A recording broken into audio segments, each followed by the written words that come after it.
Pastor Michael Ashburn from Global Fire Church in Vero Beach come up and give the invocation, please. If you would all stand and stay standing for the Pledge of Allegiance.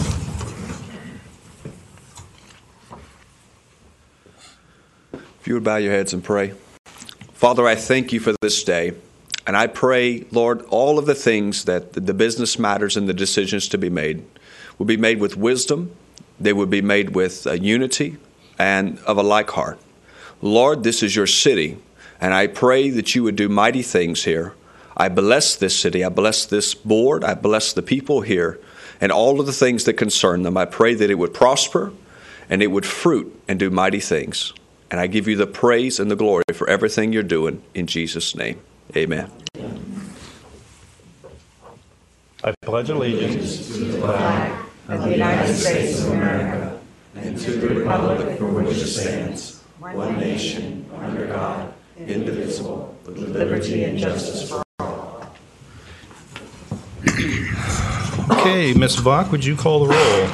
Mr. Old? Here. Ms. Graves? Here. Mrs. Turner? Here. Mr. Kramer? Here. Mayor Winger? And if you guys haven't noticed, I'm running the meeting because Mr. Winger is a little under the weather today. Has lost his voice. First order of business is the agenda. Do we have any changes? Yes. I'm going to pull mine 4B resolutions. I'm still trying to work out how sunshine would work with teenagers, so it's a little more complicated. Okay. Is there any other changes? Yes, sir. We'd like to remove item 2C2. Alice Gwynn was going to speak about Under the Oaks. They have asked to be removed from the agenda. 2C2. Is there any other changes we have? If not, I would entertain a motion of acceptance with changes. Move for approval as amended. Second. All in favor? Aye. Aye. Passes unanimously. Proclamations. Is Kimberly Williams made it yet? Oh, there she is. Come on up. We're going to go ahead and do the teen dating violence. We're switching around so that the women's club gets more of their members up. The trains, yeah. Okay.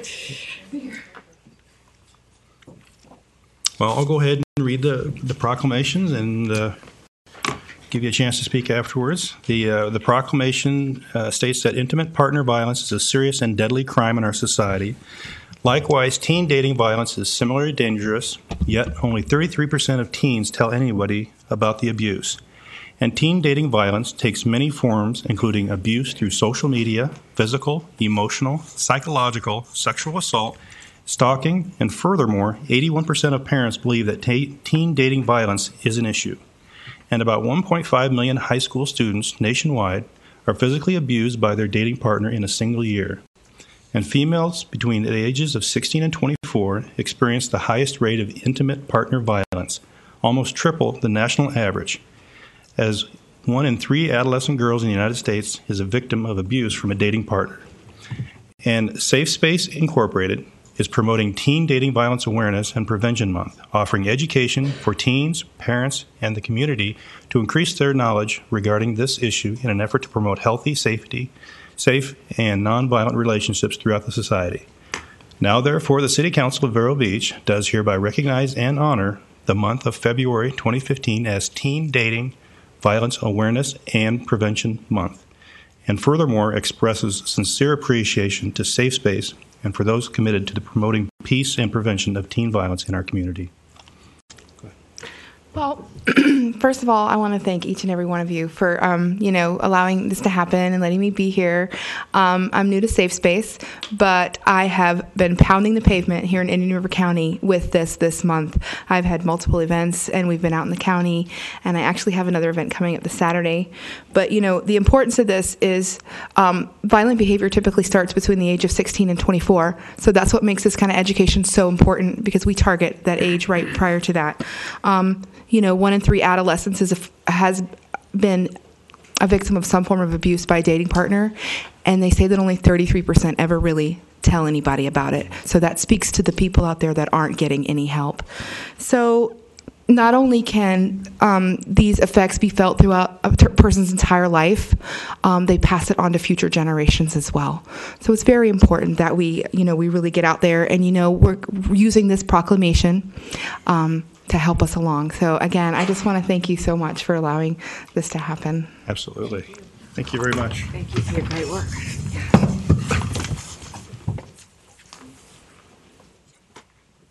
Thank you very much. Great. Thank you. You don't want to shake hands. Thank you. They're both sick on the list. Wear the mask.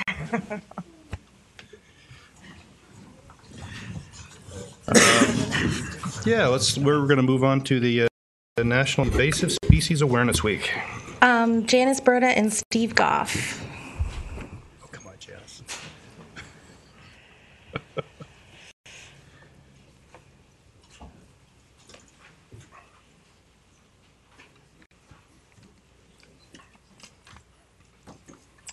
Okay.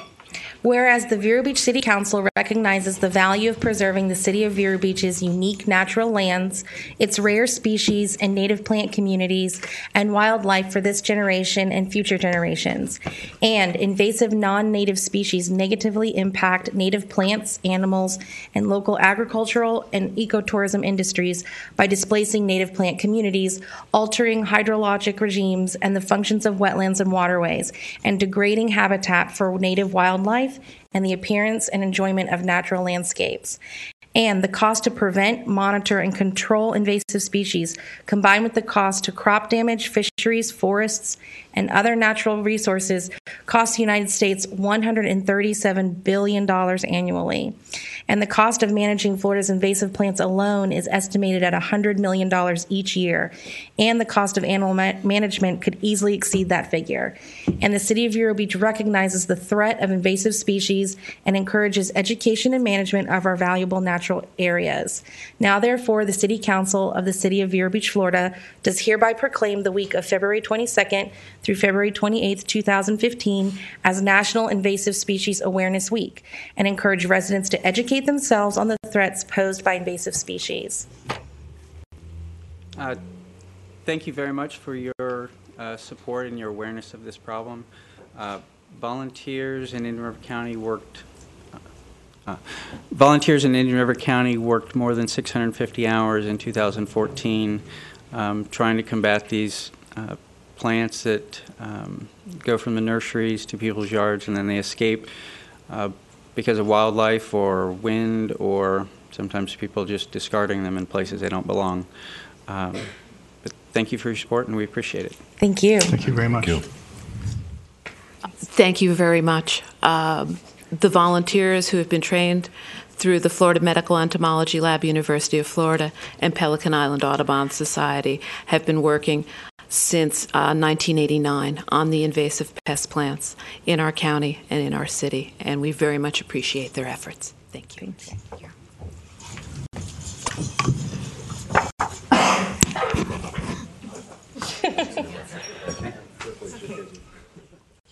Keep the great work. Thanks very much. If we'll ever get a hold of all this promiscuous. You want to shake hands, yeah. Don't go away. We'll get a picture. Thank you. Never in the job, is it? Thank you. Steve? Good work. Scrunch in. Is that a word? Yep. Okay.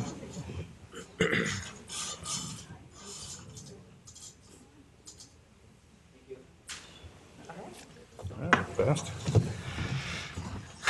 Miss Turner, you've got the Women's Club. I did. I think we've seen the rest of our lovely ladies arrive. It's a real honor to be able to read this today. Whereas Mrs. Irene Young, wife of the first mayor, A.W. Young, founded the Vero Beach Women's Unity Club in 1915, which is now known as the General Federation of Women's Club, General Federation of Women's Club, Vero Beach Women's Club, Inc. The Women's Club building, located at 1534 21st Street, was built in 1916 and is still used for meetings and events. The GFWC, Vero Beach Women's Club, is a not-for-profit women's service organization dedicated to community improvement through volunteerism, and their purpose is to stimulate and develop the civic, educational, and cultural interest in our community.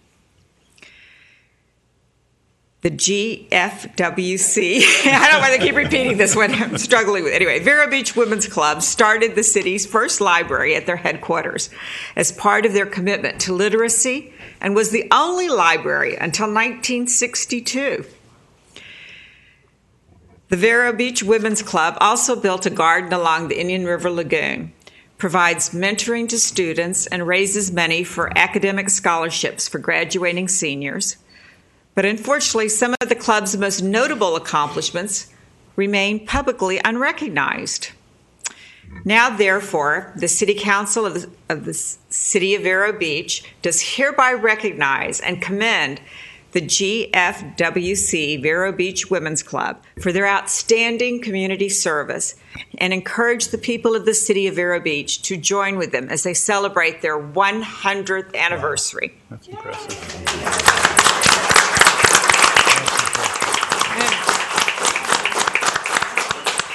You can invite all you ladies, if you'd like to, come to the microphone and say a few words. Our president always has something to say. We're delighted. I don't want what Mayor Winger has, though, or you. I want to thank the council members who attended our open house on Sunday. Beautiful. It was very nice to have you there, and we were lucky that we didn't have what's outside now. And I want to thank you for recognizing us for all the work we have done within the city over the 100 years. What else do you want? Invite women to join. Invite women to join. I can't hear you. I got to get my friend a hearing aid. She's getting a little deaf. We would like to invite all women 18 years and older to come and join our club. So if anyone is interested, please, we have a website. Please get on our website and contact us. And Facebook, yes. And you normally have your meetings on the first Tuesday of the month at 10:30 a.m. And you also have an event coming up soon, your fashion March show? the 7th, we're going to have Fashions by Steinmart, and includes lunch, and you stay afterward and play cards. And anybody that's interested in that, that's also on our website. Wonderful. Anything Betty else? has something. Betty, you're a Betty? historian. Go ahead. Here's our... You are a historian. Get close. Yeah, I have to kind of wander around. I just wanted to tell you that I had brought along a few of the books that we were giving out on Sunday, and I'd like you to have copies. Now, I have lots more if you don't have enough here to go around. I came to Vero Beach just over 50 years ago, and I've been a member of the Vero Beach Women's Club for 50 years. So that's why they call me the historian. I can remember a lot of the old timers. But I'd like you to share these, and I'll get you more if you'd like to have them. It gives you an idea of what the club has done for the past 100 years. We'll take it up with us. We'll take them up. And y'all have been very, very busy ladies. And I'm so grateful for everything that you've done to enrich our community, take care of our parks. Royal Palm Park was one of their projects. I mean, the list just goes on and on. I mean, things. Let me be the first to say out loud here in this community meeting that the Vero Beach Women's Club were the group that got South Beach Park for the city.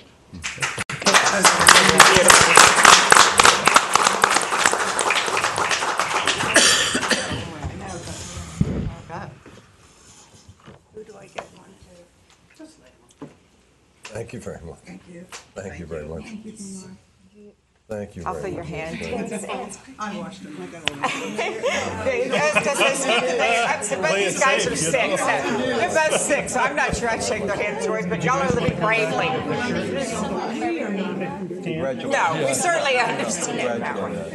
Thank you so much. Hey, congratulations. Come back and get a picture. Congratulations. Thank you so much. Congratulations. Whoever wants one. Kids.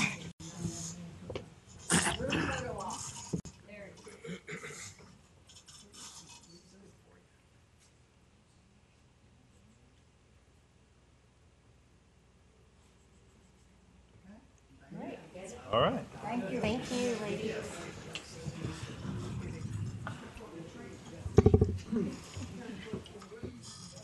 Okay, we're going to move along with public comment, but before we do, it's occurred to me that we've got an employee in the audience here, or perhaps not in the audience, that probably deserves some recognition. And although I've only been here for a couple of years, I can only imagine what it would be like if somebody was here for 30 years. Although she probably does not appreciate me saying that word, but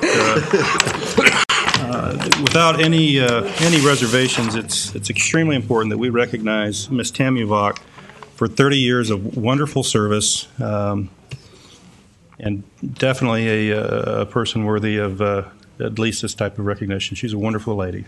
Thank you very much.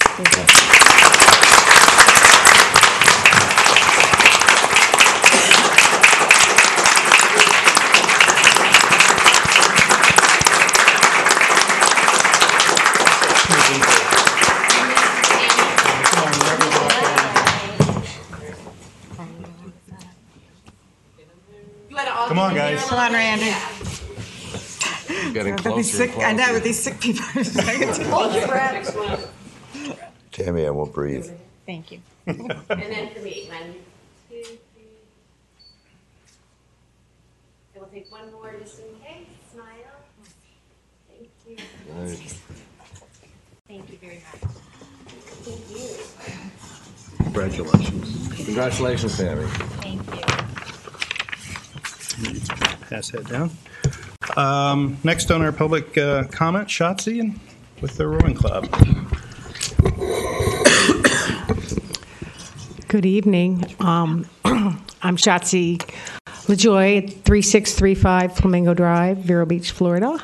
And I'm here today to update the council on the progress of the rowing club since we've had our lease since last November 2013. And Chris Ryan is going to show you a very short presentation.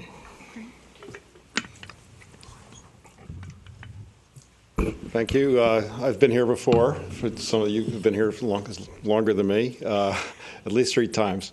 But today is kind of a happy time because we have a lot of progress to report, and I think that you'll be very pleased with what's going on the city property and the water treatment plant.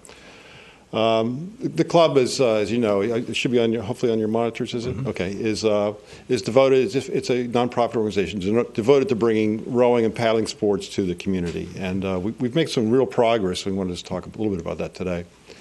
Since our last presentation to you guys in 2012, which we had at that time no rowing in Vero Beach, we had no kids, no nothing, and we talked about what we wanted to do, and part of what we wanted to do, we've done. We've moved from Fellsmere to Vero. We've constructed boat racks underneath the 17th Street Bridge. We've launched off a small beach at the water treatment plant, and you'll see pictures of that here shortly. Most importantly, we've established a youth rowing program for high school age youth, and we have a lot of kids rowing, around 46 days a week rowing at the sewer plant there. So it's a bundle of energy. A couple of you have been there, you see these kids and how devoted they are to this sport and what they're getting out of it. We also host an additional youth program out of the St.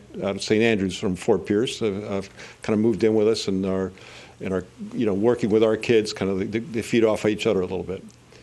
We've hired a director of rowing head coach from the Sebastian program, Tom Lang. There he is. And we've hired 2 part-time assistant coaches, and we expect to be hiring more. So there's actually a little bit of employment involved with this operation now. We bought 2 coaching and safety launches. This year we've added 9 boats to our previous 4-boat fleet, so we've substantially increased the fleet. And we've conducted learn-to-row programs for a number of adults from the Vero Beach community. This is a picture of us under the bridge. The girls call us the trolls because we hide under the bridge. and these are just some of the boats that we have stored there. There's a whole other set of racks under one of the other bays. I just want to emphasize again why rowing is so good for our youth. It really teaches core values of teamwork, leadership, dedication, all of the mental focus and the hard work that goes into the sport. I think that if those of you read Boys in a Boat get a sense for what happens from rowing. And the interesting thing about our group is that most of them are not previously athletes. I mean, they didn't come from other sports. They've come from other parts of the school, and we're not athletes. So this is something new to them as well. We have some plans to do more, and I'm going to talk just briefly about that. We want to expand the high school program to meet the demand. Currently, we're kind of limited by our boats, and we're limited by our coaching and our safety stuff. And we expect to have 60 kids by fall from the current 36. We're going to buy additional boats, oars, and all support equipment that goes with that. We're going to add a middle school program to feed our high school program, so we'll be getting even younger kids. We're going to add adaptive programs for physically, visually, and mentally handicapped individuals, both adults and children. We want to add community paddling, and particularly dragon boating. And we want to add a mentor program for at-risk youth. And I think that generally these are in order as we see them happening. And finally, we're still looking for a spot to put a community boathouse that will be a signature structure for the community. So that's still in the works. So just to remind you a little bit about some of the programs that we think we can bring to this community. There are existing national competitions for physically handicapped, no legs, no arms, all these different things for rowing. And you see some of the athletes there in that picture. Also for mentally challenged, blind rowers. I mean, you imagine rowing blind. All of that exists, and we want to feed off that and do that in this community. Dragon boating, we see this as a natural thing for the Indian River Lagoon. Dragon boating is a sport that anybody can get in and have fun in the first 5 minutes. Rowing is a little harder, but dragon boating, anybody can get one of these boats. There's 20 people in each boat. There's a drummer up front beating the drum. There's a steersman at the back. You can see the steersman in the dragon costume there. And it's just a fun sport. You go out and you practice for 5 minutes, you have a race. And so we want to have at least 2 of these things and have every Riverside Park event, we're going to load people into these boats and have them race each other. So, and it's a perfect place to do it because it's shallow water and these things don't have any draft whatsoever. And this is a big sport internationally. I mean, it's a mammoth sport, obviously from China, but Australia, other parts of the U.S. are big into dragon boating. So I was going to have a video for you of the conditions at our current launch site, but here's a picture. I can show you the video in a second. I just couldn't do it with your software here to have it embedded. But here's a picture of our current launch site yesterday. Today, the picture would be worse. And our kids tried to launch here and were unable to get out, so you can see them actually leave without having a road. And that's the 17th Street Bridge in the background. There's a little beach that we launch off at the water treatment plant just to orient you. So we're just south of the 17th Street Bridge. On the same day, this is the city marina at the same time. And this is why, we still look to be in this area because it's completely different water conditions. And it also adjoins more water to the north there that is all protected and will be safer and protected, allow our kids to row every day. I mean, they weren't able to row yesterday, weren't able to row today. So they're all doing weights and all the other stuff that goes with it. But being on the water is really the most important thing. So that's a brief update. It's going to take 1 second. I almost forgot the most important part. How are they doing? In Orlando last weekend, our team took first place out of 28 high schools. And our winning coxswain is here, present. Hey, stand up, Randy. Come on, Randy. Yeah. So 28 high schools. Our team's first. Unbelievable. And, these boys started rowing in September. So we really have, big dreams for these kids. And we're so excited, and they're so enthusiastic. It's a pleasure to be around them. The girls are first, too? And the girls are first, too. Thank you, Shotzi, for not leaving the Girls Cup. Well, this is the men's trophy. Yeah, but. It's wonderful. So I think I can get this video to work here. Just to give you a picture. Show me how to do this. Desktop. Get on desktop. So this is just 20 seconds of what it was like yesterday.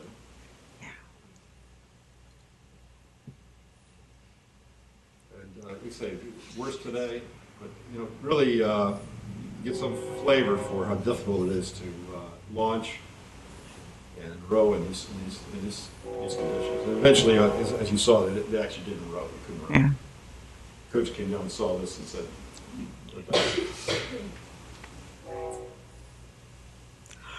but you see the length of these boats, the width of them, and these are the stronger boys' crew, but there's no way. So I'm going to stop there. It's just more of the same, but you can see no way to row. But if you could get it launched and you could get out there, you would have a great, you'd have a great exercise. Yeah. But I think that we do want to say we're grateful for the space we have. I mean, there's no doubt about that. We would not be doing what we've done today without that space. We're just hoping to be able to expand and bring this really to the community. We're going to, at some point, need a little bit more. I was going to ask a question. When we were there for the dedication of the new boats, met a lady who, I always thought the rowing was just for the kids or whatever. When they had masters, it was for people that had rowed in college or whatever. And Julie was saying no, that she just started rowing a year ago, and how fabulous it's been that y'all offer a learn to row type thing for adults. Absolutely, yeah. This is for the community, and it's really for anybody and everybody in the community. And I don't think there's anything that would restrict anybody from rowing. And the beauty of it is that 95% of our water in this community is pretty much useless for anything else other than maybe fishing. It's too shallow. So these shallow draft boats can go down this section of river, stay out of the channel, and it's a tremendous place to be. All right. So any other questions? Otherwise, I'll say thank you, and we appreciate it. We greatly appreciate it. Thank you. Thank you, and congratulations to all our teams. Absolutely. Super job. Next, under public comment, we have Dr. Jim Norconk. Yeah, we're good.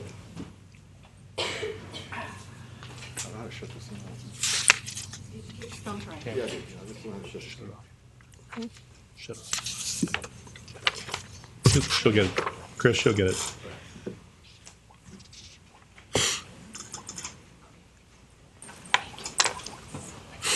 I tried to get Mr. Small move, but they weren't available. Jim Norconk, 2 Starfish Drive, Vero Beach, Florida. My wife's Kathleen, and she asked me to speak on her behalf as well. My comments are related to Riverside Cafe noise, a 21-year saga. I think this is probably the 3rd time that I've made a presentation on the behalf of my own family and neighbors. First of all, I'd like to congratulate Tammy, because that's just fantastic. We've known each other just about that long. So thank you for all the hard work.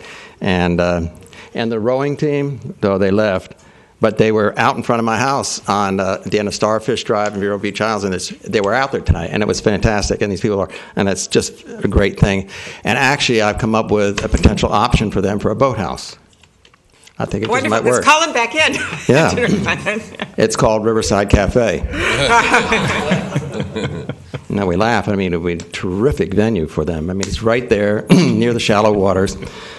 Let me get on to the seriousness of this, although that would be beautiful. I understand. Somebody told me that the lease is coming up.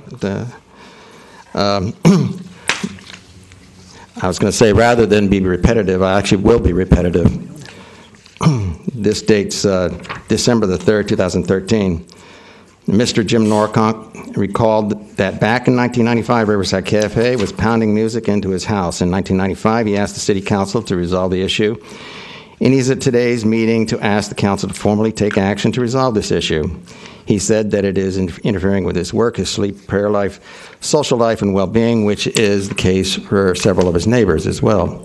He again requested that the council take action on this and take care of this home invasion and public nuisance. Mr. O'Connor explained that the police department has responded many times, though the noise complaints made the Riverside Cafe has been cited on numerous occasions. And he said that Riverside Cafe has also done enclosures in order to mitigate the sound. He was not sure legally what the city can do beyond this. Mr. Norconk asked council to allow him to bring some music equipment near the chambers, council chambers, when they were trying to conduct a meeting, or near their offices or homes, so that they see how they would like to feel the music and the pounding into their environment, so they will come to some idea of the need for the resolution. Mr. David Curry, police chief, stated the police department has cited Riverside Cafe 4 times in that year of 2013. Mr. Fletcher felt that he needed to make it more painful for Riverside Cafe so that they stop with the loud noise. Mr. Wayne Copeman, city attorney, reported they have changed the amount that they can be cited, and they are up to $250 as being the most that can be charged. Mr. Fletcher will put the item on the next council agenda for further discussion. I heard some silence there for a second. Did you hear some silence? Oh, I didn't hear that discussion. I'm sorry. The point is that Riverside Cafe keeps doing this and is looking at it as just a cost of doing business. The city needs to make it painful enough so that there is a cost of business that they will stop. Mr. O'Connor will provide counsel on the amount of citations. I'm sorry, Mr. O'Connor will provide counsel on the amount of citations that have been issued up to this point. I haven't heard anything on that. Mr. Norconk wanted counsel to understand this is a constant nuisance, but he doesn't report it to the police every time this noise occurs. He said that he only makes a report once or twice a month. He said that the reflections, the citations issued is not a reflection of the actual problem. And I started my comments last time with boom, boom, boom, boom, boom, boom, boom, boom, boom. Are you annoyed? I can do it some more. Boom, boom. So I'm here on this maybe 21st anniversary to ask the council here to give some relief to the people in Vero Isles and other people on the waterfronts that have been here before Riverside and those that came since then, before Riverside Cafe. As I was leaving the house today, my wife said to me, she said, Jim, why do we have to do this? Why do we have to go through this struggle? The ordinance calls for 10 o'clock for them not to have any noise generated outside of an establishment. That's any establishment. And then people start talking about, well, it's the water, it's the wind, it's the decibels. No, the ordinance says that you will not generating annoying music to disturb your peace and the quiet of people after 10 o'clock. And she said to me, she said, Jim, there are many nights, the majority of nights, that they don't bother us with their noise. So there's a clear capability for them to operate in a very successful venue without jacking up the noise and generating the noise. They just apparently either are ignorant, I don't think they're ignorant of it, they just choose not to. They can select a venue, a music platform, such that most of the time they don't put the noise out. So I'm asking for relief. I'm asking at this point that you generate it at the highest possible level so we can get the attention.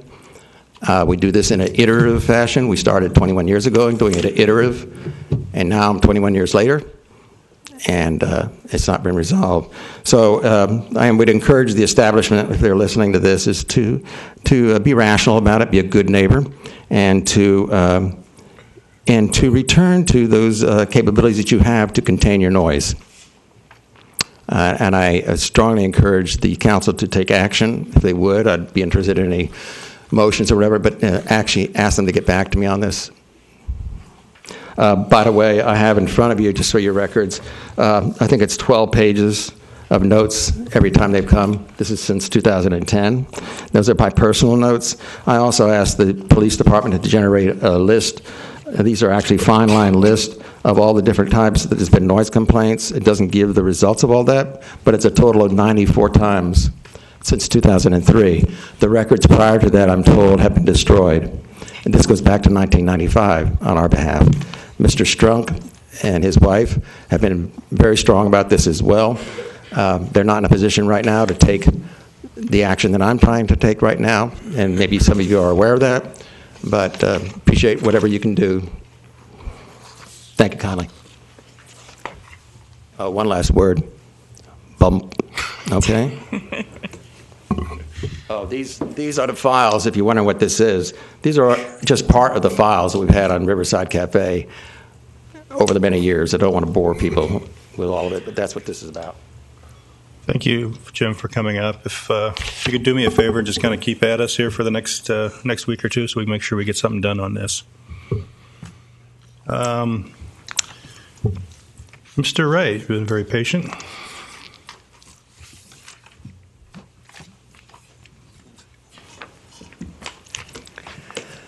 Good evening. Good evening, Mayor, Vice Mayor, Council members. Congratulations, Tammy. Thank you. Way to go.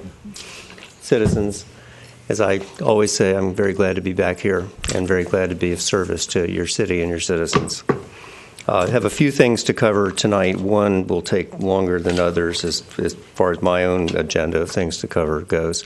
But I'll start by just telling you all what I think you already know, and that is that on February 3rd, the PSC voted unanimously to deny the county's petition for declaratory statement and to grant the city's petition for declaratory statement, confirming that when the franchise agreement expires, we will continue to have the right and obligation to serve in our designated service territories. The orders were issued on last Thursday, February 12th, and I know we sent copies down here, so if you don't have them, we can get them to you, but I think everybody at least has access to them. The next, and this I think is the biggest item that I have to cover tonight, although I'm happy to talk about anything y'all want to talk about, as I always am, is the status of our work with OUC toward discussing along the lines of renegotiation of our power supply agreement with them. That is the 2008 PPA between the City of Vero Beach and OUC. Everybody's busy, and we have to get a vice president and a couple of directors from OUC involved in meetings, and we were finally able to get that meeting last Thursday, February 12th, and we got some additional information from them that Mr. William Harrington, who is here with me tonight, has continued to analyze. We had, as I mentioned, in January we had done some work in this direction earlier, but we weren't satisfied with the data, and we needed to gather additional information. We did, and he has spent a good chunk of the weekend running additional analyses. Just to jump to the bottom line before he describes in more detail what's going on, we would recommend, although this is really before you tonight as an information item, not an action item, we would recommend that you proceed toward renegotiating our deal with OUC on the basis of their November 25th, 2014 proposal to us. That's the proposal that included a 9-year contract, shortening the term of the contract from 15 to 9 years, that is through 2023. It would include the minimum take provision of 85 megawatts. We would also buy 54 megawatts of peaking capacity from them. There would be no St. Lucie option. That has its own issues either way you go, but there was some concern that it might be of greater value than it might be of great value to the city, and accordingly in this offer, OUC said, fine, we won't take a St. Lucie option. And it would involve permanent release of our FGT transportation capacity rights, except that we would have the right to call back that transportation capacity if we build new generation to serve the city's retail load to be in service by December 31, 2024. We can get it back if we want to. Having said that, Mr. Harrington analyzed different cases, different structures, the 4 different cases, and that's the stick with the existing contract, cancel the contract, the October 20th offer, which was lower pricing still, but for 15 years, and the November 25th offer, which was lower pricing, but not as low as the October 20th pricing, through 2023, and also for 3 gas price scenarios. He's going to talk about his analysis and the logic that leads us to our recommendation. Bill? Thank you, Chef. Good evening. I haven't been before y'all before, so I'm thankful to be here. Just a little bit of background. I have a consulting practice for primarily municipal utilities. I have done some work for the IOUs. I've been consulting in Florida for I guess, 18 years now. The bulk of my practice is bulk power supply related items. I've helped numerous cities, and God knows how many contracts I've negotiated. Prior to that, I worked for electric utility, and I was in charge of, one of my responsibilities was in charge of power production. In fact, my first job was working in a power plant, very similar to, what do you all call it, Big Blue? Very similar to that on the Indian River up in Titusville. But to be brief and try to summarize what certainly must appear to be a very complex situation, is we've identified 4 choices. You've got four choices. Keep the OUC contract, go to the market, or renegotiate with OUC based on their November proposal or based on their October proposal. Okay, we got 4 choices. Which is the best? That's what you're paying Chef and I to do. Well, unfortunately, all we can tell you is stay with the existing contract. It should not be in the running. We've only got 3 choices in our view, in our recommendation. The reason it's complex is because we don't know the price of natural gas. That's the greatest uncertainty we have as we try to evaluate these alternatives. We identified 3 scenarios: low gas price, reference gas price, high gas price. If it's low gas price, OUC October proposal is good. If it's reference gas price, cancel the OUC contract and go to the market is the right thing to do. If we have high gas prices, the OUC October choice is the best one. You notice I didn't mention the OUC November choice. A lot of times you got to go on instincts. Both Chef and I feel instinctively that is the best choice. But ironically, when we ran the numbers, it didn't appear. But we have these uncertainties. So how do you evaluate that? The business community, and I do have my MPA, and this is what they teach you in school. One of the things is you calculate an expected value. You assign a probability to each scenario, and then say there's a 25% probability that gas price will be low, there's a 50% probability they'll be as we forecasted, and 25% or some other number. We did that. In that case, we get a virtual tie between the cancel the OUC contract or take the November choice. And this makes sense to me. When Chef gave me the problem, I said, ooh, this is going to be close. Go to the market, it's not a bad alternative. The OUC November prices look pretty attractive to me. So what are some of the other considerations when you've got, let's call it a fuzzy analysis like that? Another consideration is let's look at the variability and the results. In other words, we'd like to pick the choice, one of our 3 remaining choices. Which choice has the least variability? Then we kind of know where we're going to land. Well, in that case, either of the OUC options kind of won that battle. And then another one they teach you in business school is called the maxi-min. I suspect our commodities traders probably heard of this, but you pick the scenario that's the worst for you. Pick the worst thing that can happen to you. Us, that's high gas prices, and then pick the best choice under that scenario. In other words, you minimize the damage. And in that case, the OUC November kind of won out. I can't emphasize enough, and I put a chart in my little report there, that look at the gas price variability. It's substantial. When we say go to the market, we basically say buy natural gas price power. That's what go to the market means, because the predominant fuel in the state of Florida is natural gas. And all incremental capacity is basically priced on natural gas. Of course, this is great right now with low natural gas prices, but just a reference to that chart can show you that things can change in a hurry. They really can. The other thing that's attractive about the OUC thing is if you want to lessen risk, lessen your term. Don't go out, don't sign 30-year contracts, don't sign 20-year contracts. Lessen your term, and the market doesn't change that fast. So with shorter-term contracts, we're kind of close to going back out and keeping ourselves competitive, so to speak. So y'all, I suspect, or Chef hired me. He said, Bill, we need an answer to this thing. Well, you haven't got much of an answer. I'm telling you, the answer is cross out sticking with the existing contract. The other 3 is pretty close, but both by some quantitative techniques and our instincts, which you build over when you've been in the business 40 years. I think the OUC November proposal is pretty attractive. Thank you. Now, do you all have any questions for me? Yes. Go ahead. Yeah, I do. Thank you, Mr. Hick. Yes. In reviewing the documents we received, I guess I had some questions on the assumptions, starting there.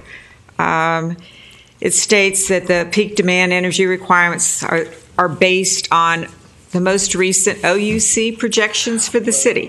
What happened to our projections for the city? I'm sorry, I'm not sure what trust factor I have at OUC determining my... Pursuant to our contract with OUC does our projections. And I can state that's not a big variable, frankly. It's not. Okay. The numbers will change, but they'll all change by the same amount in the same direction. The third assumption is that the 3 FMPA power supply projects, which are Stanton 2, and St. Lucie, perform as expected for the entire analysis period. Perform as expected? Well, frankly, that's not a real bad assumption. All 3 of those are the bulk of your cost is fixed cost. Coal's bought under longer term contracts where you don't have the price variability of gas. Basically, you buy gas on a contract that lasts a month. You buy coal on a contract that lasts 3 to 7 years. So I think when Chef brought that out, and it's a valid point to bring it out, plants can, look at Crystal River, the nuclear plant. They had to shut it down. Things like that can happen. It's a reasonable assumption that plants will operate as designed, and I don't consider that a big variable in the analysis. The assumption that the Vero Beach power plant is retired by the end of 2015. I guess we didn't look at any kind of cost factors or what's involved with this.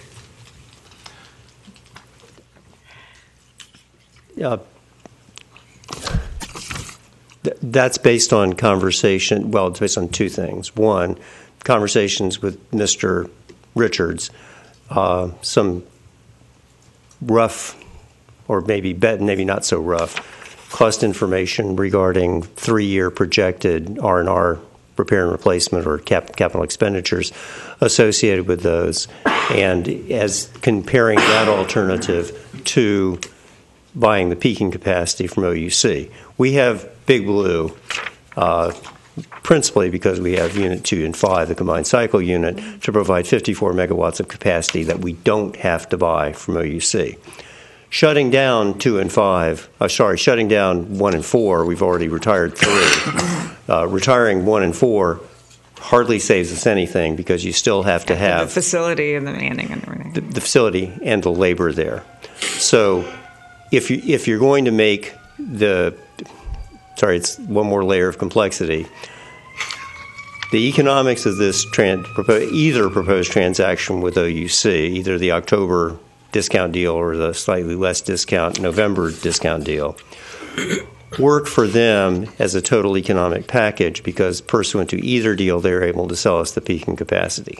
They work for us because for the cost between $3.6 and $4.x million a year for the peaking capacity, we are able to shed $4 million a year in fixed O&M associated with Big Blue by shutting it down and save what without Unit 3 is $2+ million a year. So it works for us economically in the total equation by saving us $6-odd million a year versus incurring additional costs of $3.6 to $4.x million a year over time. That's where that comes from. If there was a further question, I'm happy to give it a shot, or Tom's here, he can help too. And I think, logically, that's what we need to be, moving to the future for anyway, no matter what scenario we do with the contract. It's old. The R&R costs aren't going down. No, they're not. Yeah. Another one of your assumptions was that no carbon regulation costs occur in this analysis period. However, I know I saw a 5-year projected budget for OUC and talking about having to do carbon emission controls because of Clean Air Act and things coming out. And I mean, this was in a 5-year projection, so I thought certainly those should come into play. Those were NOx, weren't they? Yeah, scrubbers. Two things. I think the main thing in the OUC projections is selected catalytic reduction, or SCR, for nitrogen oxides reduction. But we wanted to tell you the truth, and you had to make some kind of assumption. We assumed for this purpose 0 carbon costs. In 2005, everybody believed there was going to be carbon costs, whether it was a carbon tax or a cap and trade regime. Everybody believed there would be carbon regulation in the United States by 2008 or 2009. That was one of the principal. That was a major feature of the Energy Policy Act amendments of 2005. It's one of the reasons Gainesville built their biomass plant. There was a big push for renewables, a huge. We got all the big tax credits for renewables. That's what it was. It hasn't happened. It keeps not happening. It keeps not happening. It keeps not happening. The fact of the matter is that if there were to be a carbon regulatory regime, whether it's a cap and trade with allowance trading, as we have for NOx and sulfur dioxide, or a tax,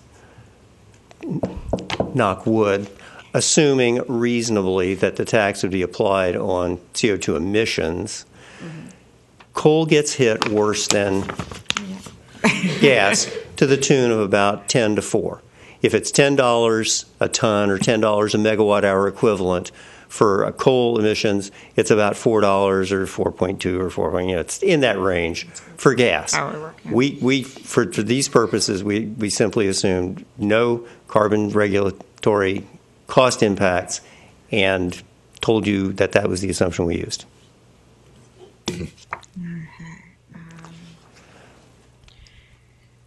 There's no technology to remove carbon dioxide from your flue gas stream.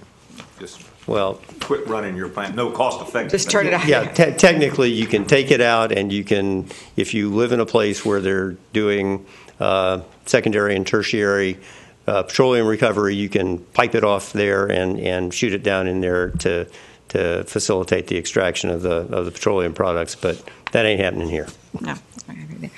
And just a question of attachment B, page 3, Mr. Harrington. I guess I'm just trying to understand this table chart and the figures that you have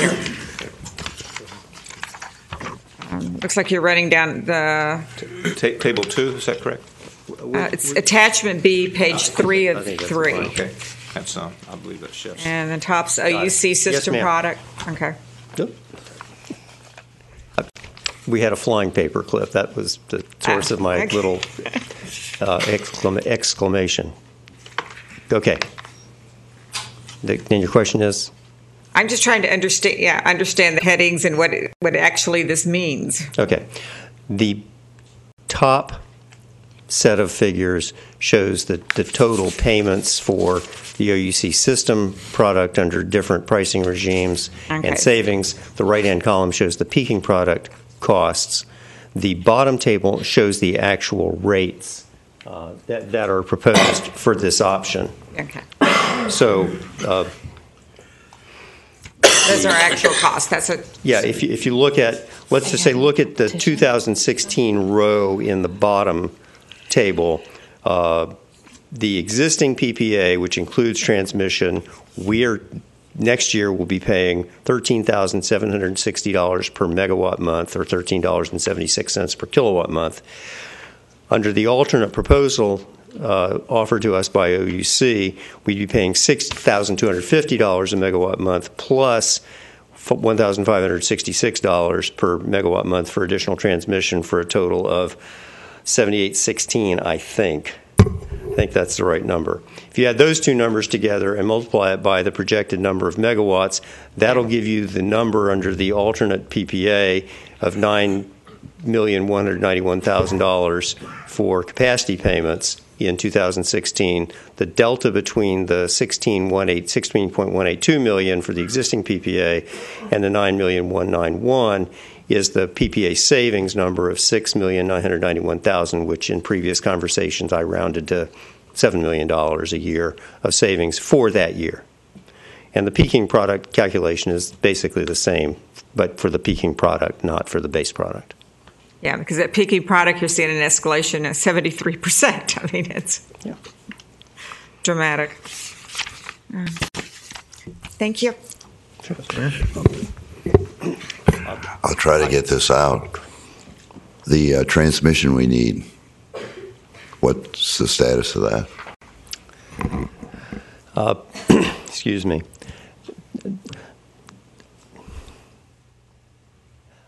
I'm looking at Mr. Richards because if I say something that's not correct, I'm fully expecting him to come up here and shove me out of the way and tell me what is correct. Here's my understanding. We made a request to FPL for 32 megawatts of transmission capacity so that we could deliver 32 receive, I should say, 32 megawatts of peaking capacity from OUC. Why 32 megawatts? Because OUC's transmission system will presently only enable them to deliver on a firm basis 32 megawatts to us. As I understand it, we asked FPL. FPL said, well, over this next 6 months for which you've asked for it, you can have it 5 months, but you can't have it for this month. We said, okay, now what? We reconnoitered. We went back and asked for it again. They said, well, now we wanted to start in April and go till September. And they said, well, now you can't have it for June because we couldn't have it for March in the first analysis, and we can't have it for June. So right now that is, as I understand, has just been dropped from the front burner because of these difficulties. We need to, be completely candid, I became aware of this afternoon, and at the top of my list for tomorrow is to call my friends at OUC and say, okay, guys, when are you going to have the 54 megawatts of transmission capacity available for us to be delivered so that we can make a more detailed request? We haven't made it. This is how I would present it. We have not made the final decision to retire all of the Vero Beach power plant units, but we are headed in that direction. When we do that, we have to have 54 megawatts of capacity to meet our reserve requirements. Where are we? And I will stay on top of that. Mr. Connor, stepwise, what do we do with all this? I mean, we just got it today, and the commissions haven't seen it. I would recommend that it goes to the Utility Commission and Finance Commission for review. Absolutely. And Jeff, you were holding up your hands. Yeah. That's all we're asking for tonight is refer it to the Utility Commission and Finance Commission. I understand they meet next on March 12. Ideally, that we'd meet then. My guess is that Bill and I would be here for that, and then we'd be back in front of you on March 17th.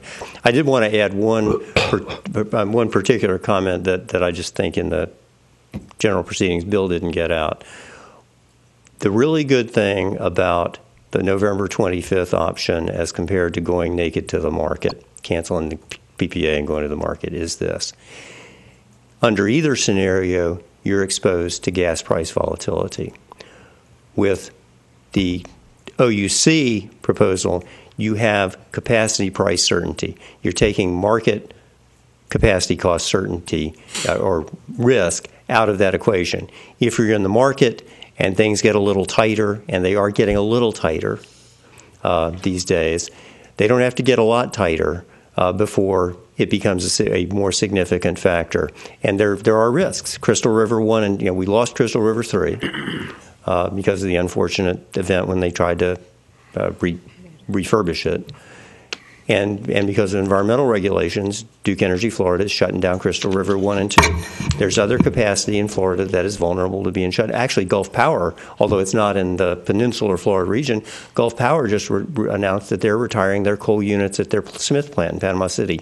So there are real capacity risks in the market, and you get the extra protection of having a locked-in firm capacity price with the November 25th option. I just wanted to get that into the information pool. And for the record, the cancellation cost is what, about $50 million?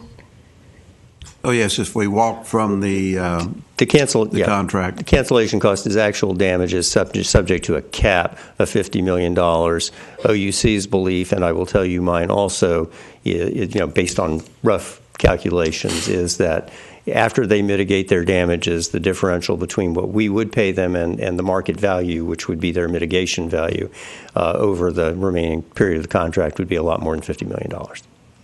So yes.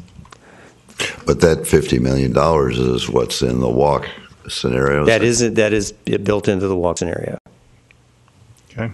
So, but the ask tonight is to refer it to Utility and Finance. I have another question, Mr. O'Connor. This goes to the commission, and how does this play out? Well, I think it plays out by reviewing the options with those two commissions, in which Chef and Bill will be there to make the presentation and any refinement that they may have of that. And between now and then, if there's a refinement that they come up with, or if there's a comment that one of the council members wants to call Chef or Bill and make comments and respond, the key is to take the amount of time necessary in order to get the proper hearing, and then when it comes back to council for a recommendation and your recommendation back to us to how to pursue a contract under whatever term that you pick in this scenario. And then we also need the peaking capacity figured out. Yes, ma'am. And we're still working on that. Again, that involves really the three utilities. And we think that in the long term, we're going to make it. Okay. And when we say long term, it's just a matter of function of months. They're going to be making money selling us peaking capacity and selling us megawatts.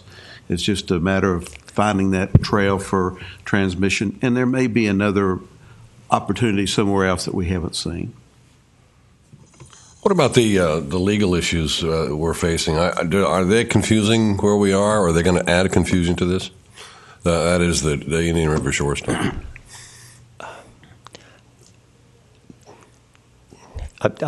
I'm just not sure exactly what question you want me to answer, Councilmember Old. This is complex, and therefore, yes, it's confusing.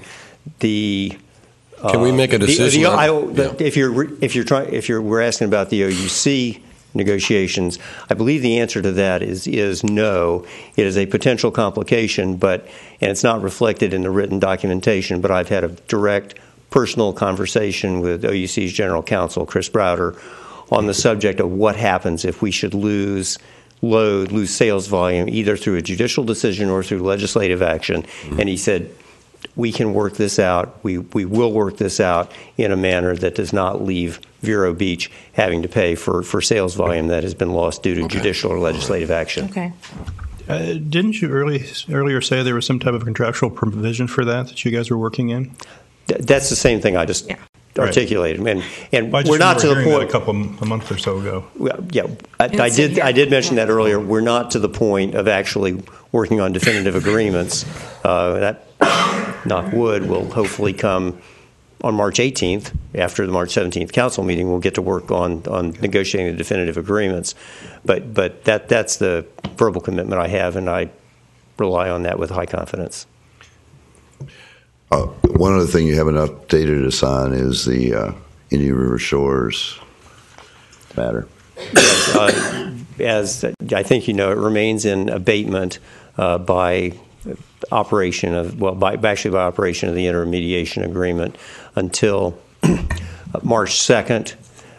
We will be submitting a report tomorrow afternoon on the status of what we've been doing in the meantime, and that I can summarize that for you now. With respect to working toward a sale of the system to FPL, it takes a while to get these people together. I was able last Friday to get a conference call with Mr. Bryan, Mr. Garish, and Mr. Forrest from Florida Power and Light Company, Mr. Browder from OUC, and Mr. O'Connor and myself from the city, and also Mr. Olivia, my law partner, sat in with us. We split our time. We're not billing you for 2 hours, for 1 hour, actually for 15 minutes of clock time that we were actually on the call.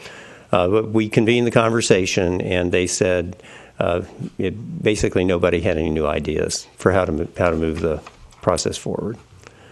With respect to negotiating with FMPA and OUC toward reducing our costs under our power supply contracts, FMPA's costs are the costs that are set by the principal owners and operators of the plants. OUC in the case of Stanton and Stanton 2, FPL in the case of St. Lucie 2.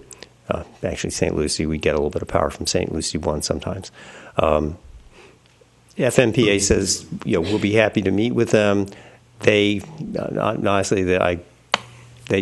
sent me an email last week that says, because of other commitments, we cannot meet till after February 20th. We will entertain a meeting after that as soon as we can. But the operators of the facilities have to be involved in those conversations. So that's where that stands. I'm just delighted to hear we're finally asking that question, And I was going to say, the other municipalities that are partners in those small, in Stanton and Stanton 2, we're all getting hammered. The wholesale power costs in each of those two projects is almost double, Yeah.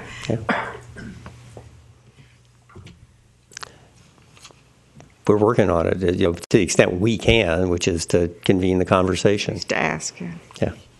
The rate study, a PRMG, Public Resource Management Group, is scheduled to present a draft report and recommendations on at least rate sufficiency to Council on March 17. And the system optimization study has been executed and work is underway.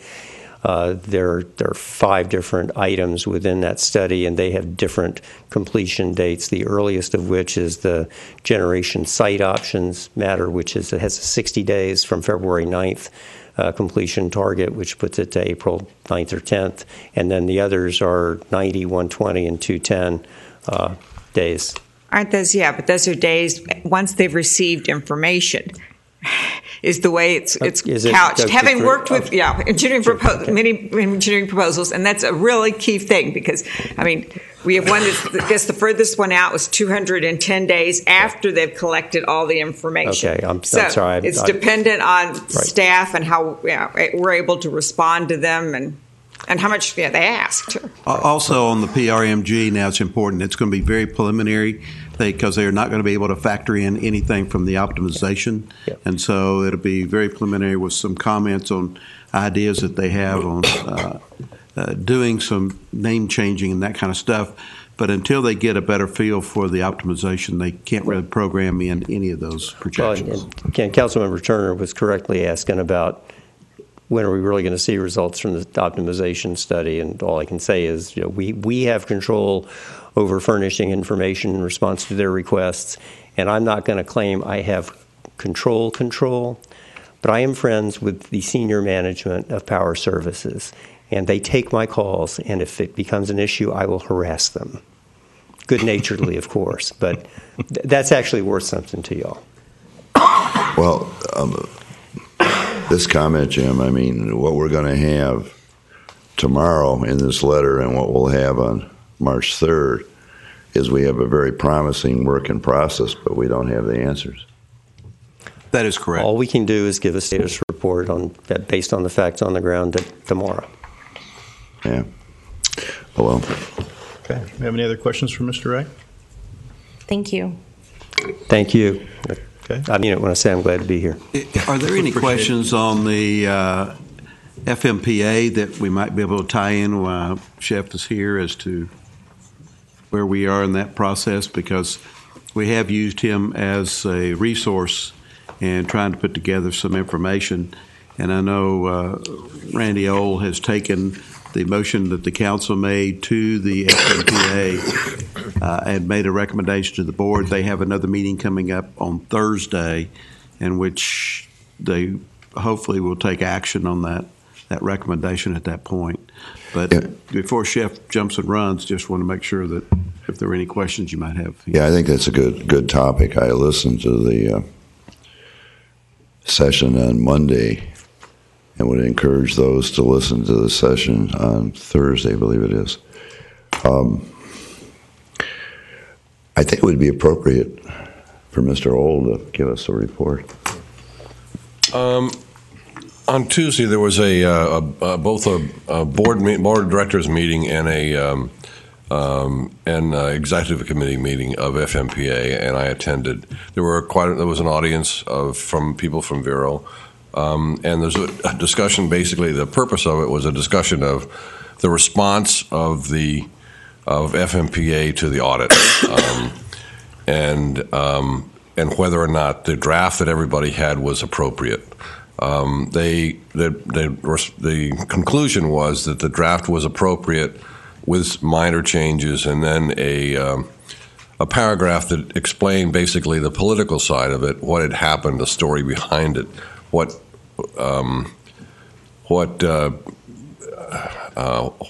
propagated the audit, that was taken out, and then what was added was a resolution, and wasn't a resolution, but it was a line that said, and the board will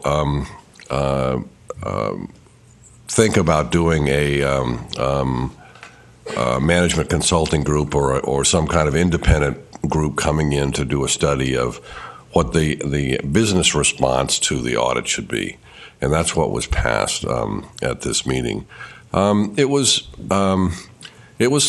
some contention. There were a number of people got up from Vero and said, I think there's a better solution. I think we would like to sell to Florida Power and Light. Let us sell. And there was a lot of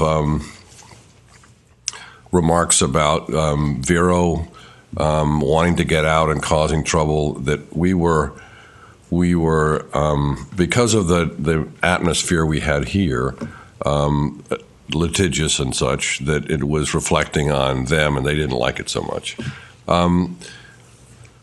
But they listened to the proposal that we had submitted, and and quite a few people agreed to it. I really don't know how this is going to come out on Thursday, but I think the challenge is going to be how independent this group would be, and whether it would be limited in any way, and who would be governing it. So what my recommendation was that a board committee of 5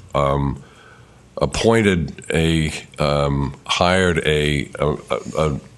an independent consulting firm that was beyond reproach, so that they could come in and be a judge of FMPA and how they should react to the audit, what controls they should put in, what changes they should make, so that this kind of thing that was reflected in the audit wouldn't happen again. And in my mind, that has to be completely independent, and it has to be without restriction. And it has to be that the person coming in has to be have full power to do what he wants to do. And that, I think that's going to be the challenge, to get that across on Thursday. We don't have a good reputation there. They don't like us very much, so it's a little uphill battle trying to get something passed. And but there's some very smart people there, and there was a good conversation about a lot of different things, and I thought it went as well as it could have gone. My feeling about the audit itself, and not the audit itself, but the answer to it, the response, was that it was kind of saying, here are the things that we did, and it explained each one very thoroughly. And then it said, thank you for bringing this to our attention. And then it said, we'll consider each one of those things. And then it went into the sort of political idea of what was behind it all. But my overall response was there was no action that was required. They didn't have an action component to it. So, and this is a business issue. This is a control management, maybe people issue, and it needs a business solution to it. And so that's why I was working with this idea of an independent party coming in. And I just don't know how it's going to come out. Maybe you have an idea, Chef. I don't have an idea how it's going to come out. I do note that I also listened to the whole meeting, and I noted with interest that the CEO of FMPA, Nick Goriello, at the outset as an information item said that they would be bringing up the idea of a management review of processes. And I think he was talking about the big ticket items for the ARP, 1, 2, 3, 13, and 14 items in the audit report. But I didn't sense great resistance to your suggestion, and I thought they were solicitous of your positions there. And I think they, I think at the end, I think that they agreed that in the response they would say that that since I think they have to respond on Thursday or Friday, I think they're going to say they are looking seriously into hiring a management company to review issues. And the other thing on the action front that they did add, which I thought was a big plus for the overall response, was in response to the recommendation or request by Barbara Quinones, who is the utilities director for Homestead. She said, I read this as a layperson, as a member of the public, and it says, we will consider this. I don't like that. That doesn't sound good. We need to say more than that. And I think on a number of the items, I think the consensus was that they agreed that it would say, we will consider and bring it to the board or the executive committee as appropriate for action as soon as practicable. I think that was that's my recollection of how the workout went. So, yeah, and I thought that was a big plus myself. I thought that was a big plus too, if they do it. I mean, what they were doing is changing from the verb to consider to a more active verb of actually doing something. Now, we don't know until Thursday whether they do it or not. Well, I kind what of they committed to do is bring it to the board for action. Yeah. I kind of hope that they, in a summary, they were going to do an executive summary, and I hope in the executive summary they say something like, here's the process to approval of each one of these items, the action on each one of these items, and that, we can't tell you now we're going to do it. We're going to do, if they've got to go to the board, they've got to go to that sort of thing, so people won't say we're just brushing this off or get the impression they're just brushing this off. Yeah. For what it's worth, my sense of the totality of the circumstances here is that they're going to do it. They're going to hire the management review team, and that they will take very seriously whatever is recommended and will take action. I just, for any number of reasons, I think that's, personally, I believe that's what's going to happen. I'm hoping they're going to do it using a separate committee, not the executive committee, and they won't be limited. And Nick actually mentioned that in his comments. He said you could have a committee drawn from the executive committee. Yeah. Randy, will you be there Thursday again? Yes, sir. Okay. Any other questions? We saw some notes, I guess, back and forth from our Utilities Commission to FMPA and asking about whether they need to be constitutional officers or on the FMPA board. I know that was an issue that was brought up from Dr. Faraday about them being under the Interlocal Cooperation Act. I saw those notes. I did not see notes. Oh, if you're referring just to Dr. Faraday's notes that were presented to our utility commission, I did see those. I will tell you, I looked carefully at Section 4 at the Interlocal Cooperation Act. I did not see the requirement in there that they be constitutional board members, but I'm not going to promise you that was exhaustive research. I was doing other stuff to get ready for today and other things. Okay. But I will tell you, I did look at it as carefully as I could in the time I had, and I did not see that in there. So I'm sorry. Are you talking about the request from our utility commission that says could we ask FMPA to only have county commissioners? Or, I mean, city I was not elected officials. Yeah. There was also a response back from FMPA's counsel, Amanda Swindle. Yeah, and I didn't understand that one. I had not seen that response, so I don't know. I just thought if you had, we'd be waiting. Yeah. So I was really responding, Councilmember Olds, to Mr. Faherty's comments, where he said it appeared to him that they had to be constitutional board members, and I looked at that and I just didn't see it. But I would be very interested to see Ms. Swindle's response, because she may have had more time to research it than I did. She didn't reference that She didn't reference the Interlocal Cooperation Act, and that's why I was asking. Did or did not? She did not. So I'm not. I'll pursue it, Councilmember. I'm not so sure what I'm supposed to do with this. That is, the Utility Commission is recommending to us, the City Council, for me to tell FMPA that they should only have City Council members on their board as a board of directors. I'm going to plead for help on this. I don't know that. I don't even know what to say. Did the Utility Commission take action to ask the council to do that? I don't Yes, know. but from my understanding, Ms. Swindle said that it's within each member's home rule capacity they can have whoever they want showing up, is I believe her response. If they want a utility director, they can have a utility director.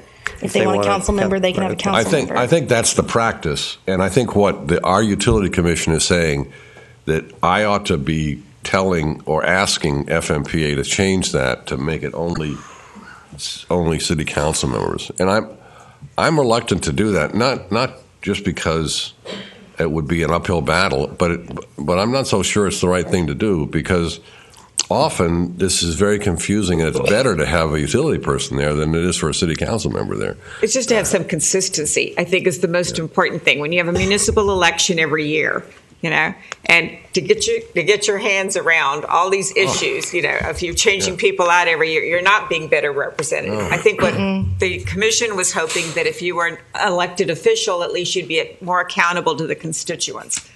So, I mean, it's... It is, and I think trade-off. It's a trade-off, and I think all we can do is do what our city wants, and I don't think we can impose that or ask that it be imposed on other cities also, that's. But I've got to take direction from you all on this. I mean, unless there's some legal recourse. I mean, like I said, if it does fall under that Interlocal Cooperation Act, then maybe we would, but. I think we gave you the authority to make those decisions unless we give you further direction. So make your decision. All right. Thank you. Well, on that one, I noticed on the agenda for the FMPA meeting coming up on Thursday that they have an item for the ratepayers to pay for more money for lobbyists for FMPA. And I would certainly hope that you will vote no on behalf of the City of Vero Beach.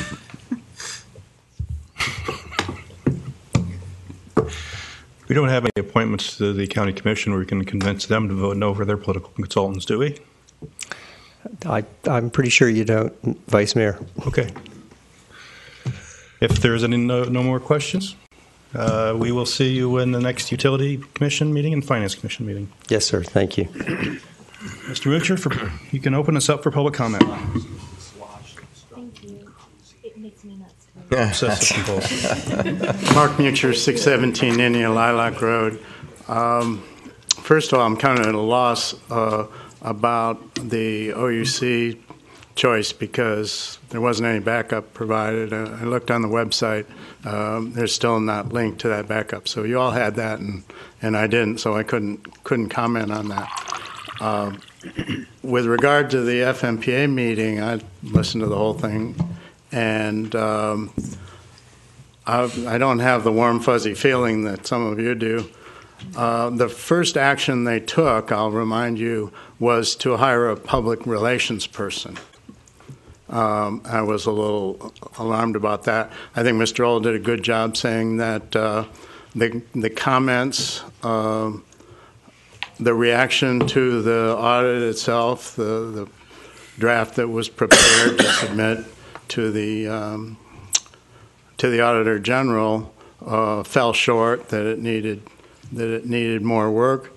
However, when it came time for the vote, there was a contingent that was willing to sit there and go through the items one by one, but Mr. Old voted for just to pass it as it was, and I wanted to ask you why you did that. I think it would have gone on for days and days and days, and I think what I was very pleased with was they were going to put in my part. So as long as they were going to put in my part, the way that was done, I agreed with. Your part was the consideration of the hiring of the consultant. Yeah. I thought that was... Have you seen the draft, and when will the public see the draft that you'll vote on Thursday? I haven't seen it. I'm curious to get a copy of that as soon as it's available in City Hall, because the previous draft, and Tammy was good enough to send it to me, but it wasn't until the meeting was over. And I really would have liked to had some of that back up contemporaneously. I guess that's all I have to say, except to go back and remind y'all that the first thing they decided to do was to hire a PR person.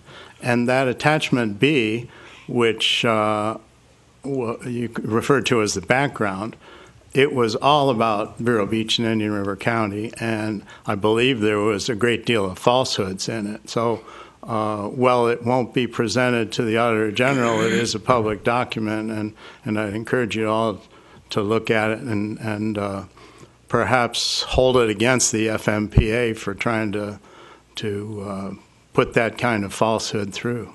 So, thank you.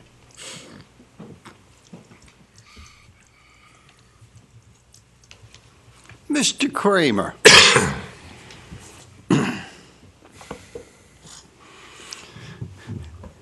In charge of the gavel. You know, with Mr. Kramer in charge of the gavel, you don't even need the police officer.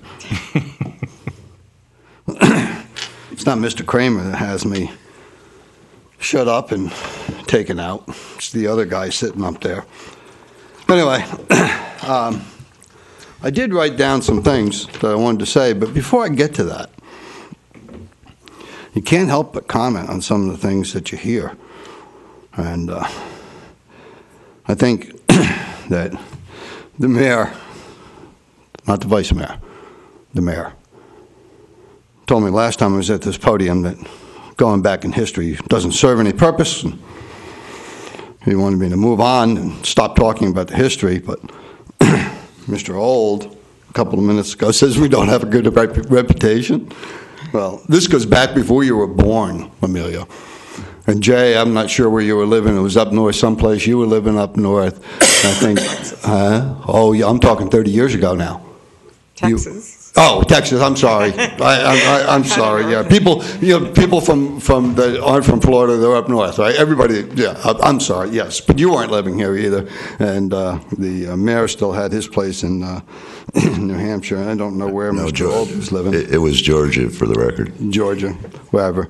But Tammy remembers because she was here.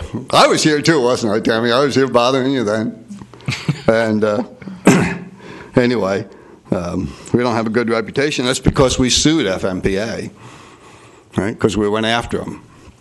And Sandra Bowden, some of you may remember that name. She was around for a very long time. You know, Sandra Bowden was the one that brought to the public's attention for the first time that, hey, by the way, kids, we're losing money, right? And anyway, the city manager wasn't telling the whole truth at the time. Sandra Bowden was successful in seeing his departure. I think he was offered the opportunity to leave rather than get canned because city managers don't always tell you the whole truth. They tell you what they want you to know.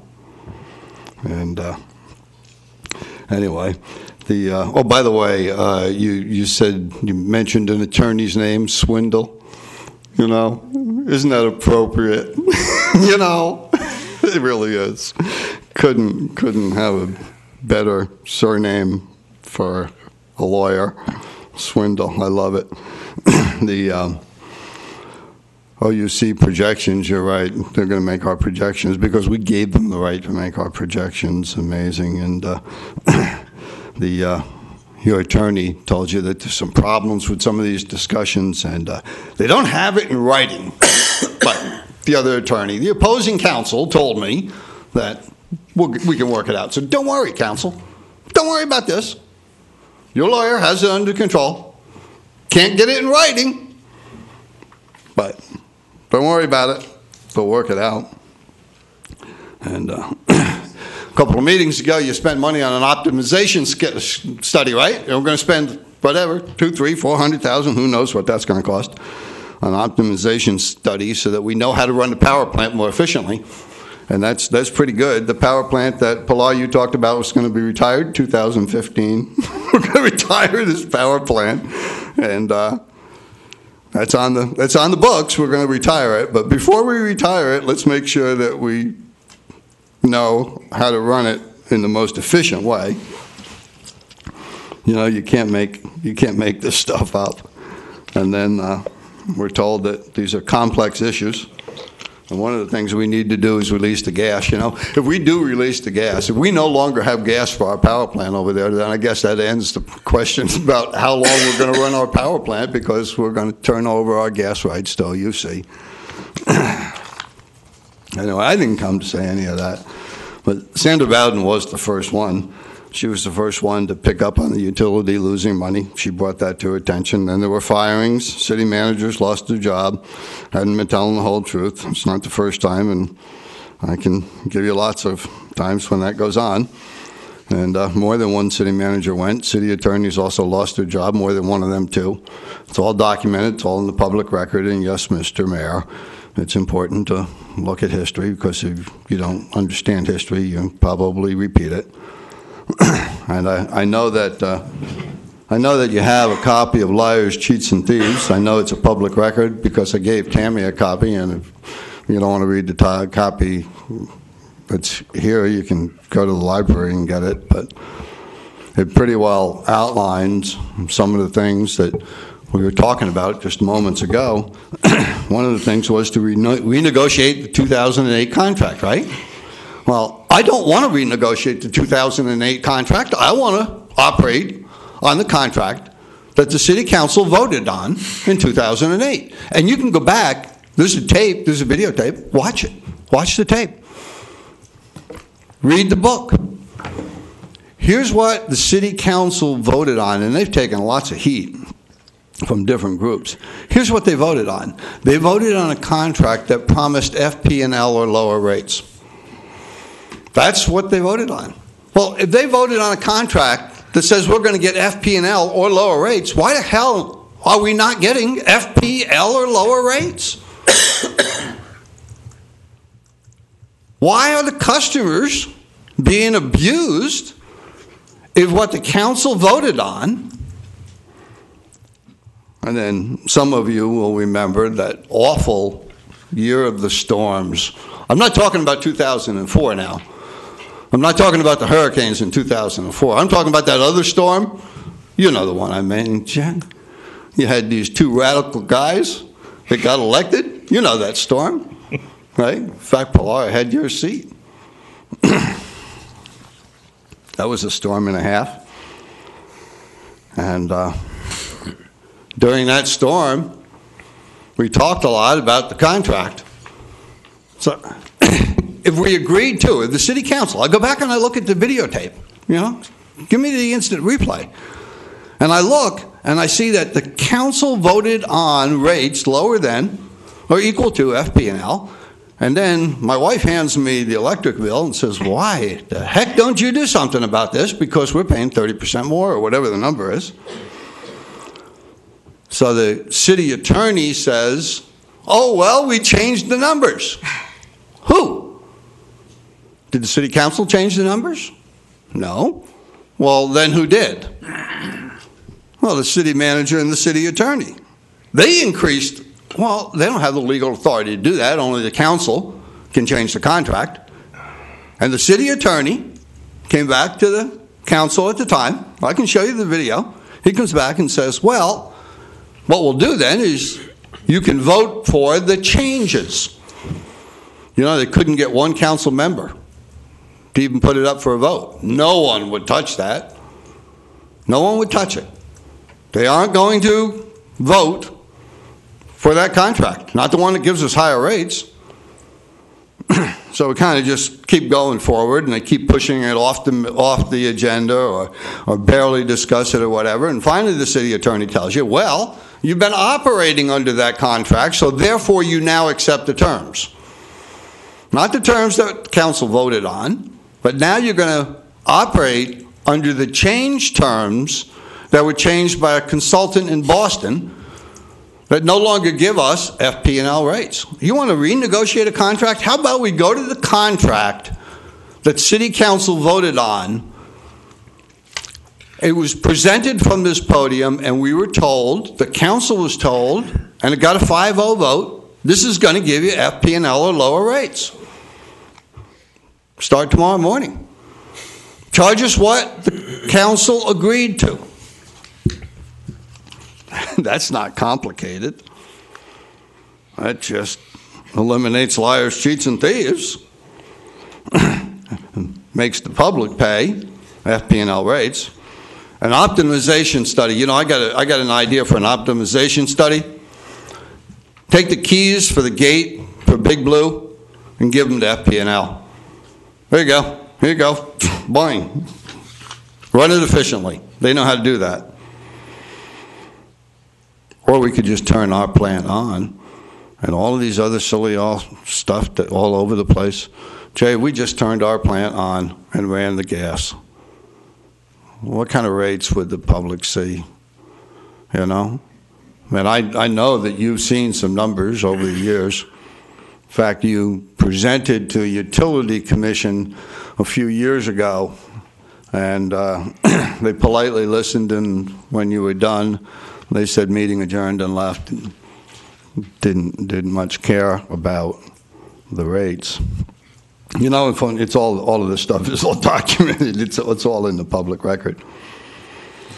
City attorney says we haven't complained about it, so therefore that contract is now the contract with the new numbers that City Council didn't vote on. The new numbers, the higher rates. That's what the ratepayers are going to have to pay because we didn't object to it. And I still have a question. Why? And maybe a council member can ask me. Any council member, can you tell me why, if the City Council voted on a contract that promised FP&L or lower rates, could any council member tell us why the customers in this city aren't getting FP&L or lower rates? I don't believe that was in the OUC contract.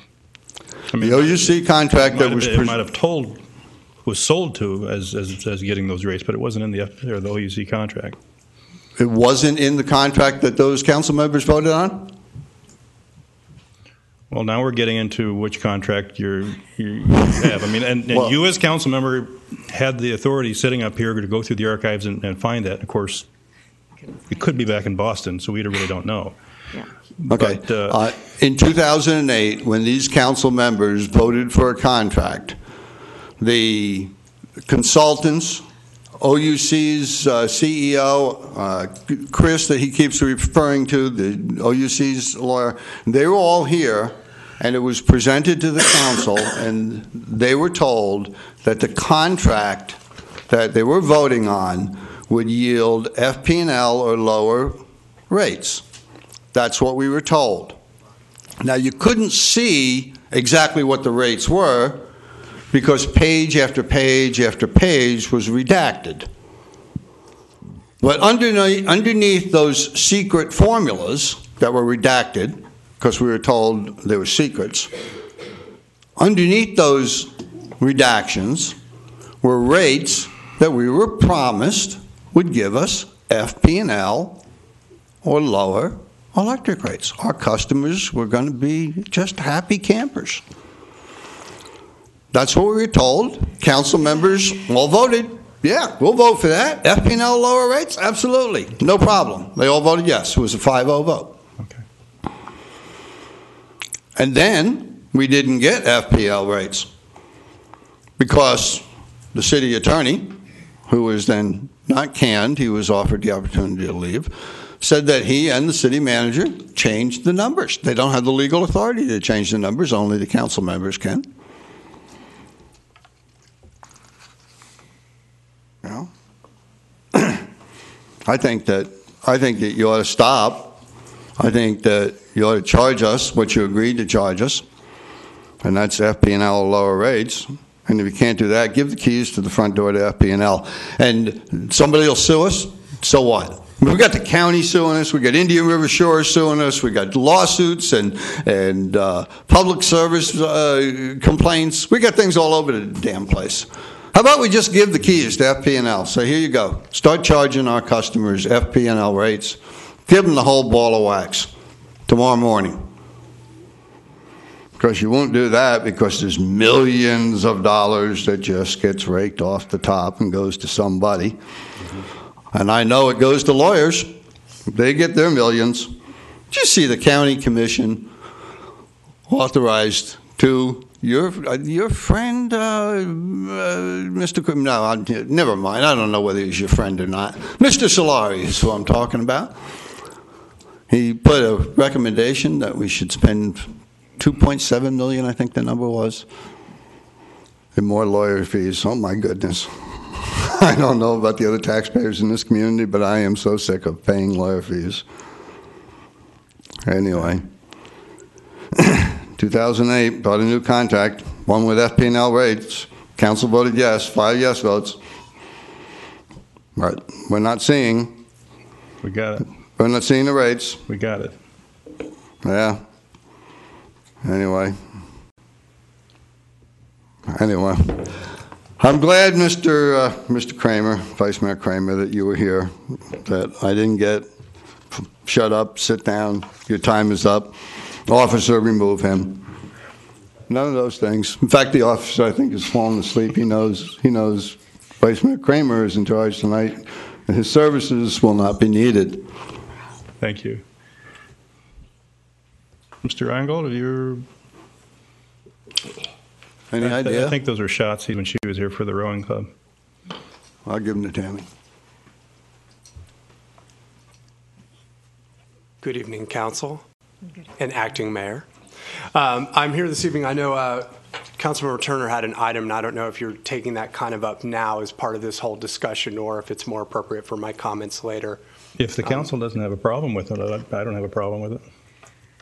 I don't know, get people waiting for some other items, but I mean, yeah, I thought we'd just finish it at the end. But please, if you want to give us your comments now, Mr. Reingold, will be fine. That'd be fine. I just wanted to defer to the wishes of the council. Just couple, hopefully simple things. First off, Dylan Reingold, County Attorney, Indian River County. Also live on Indian Lilac Drive, so member of the city. First off, at your City Council special call meeting in January, I believe Councilmember Graves had made a request for a formal written document outlining what the county's motions were that were made at the special call meeting. I believe I've emailed that to Tammy Vaughn, and I hope that's gotten to everybody. I want to make sure we provided that information to you. There was not any formal resolutions that day.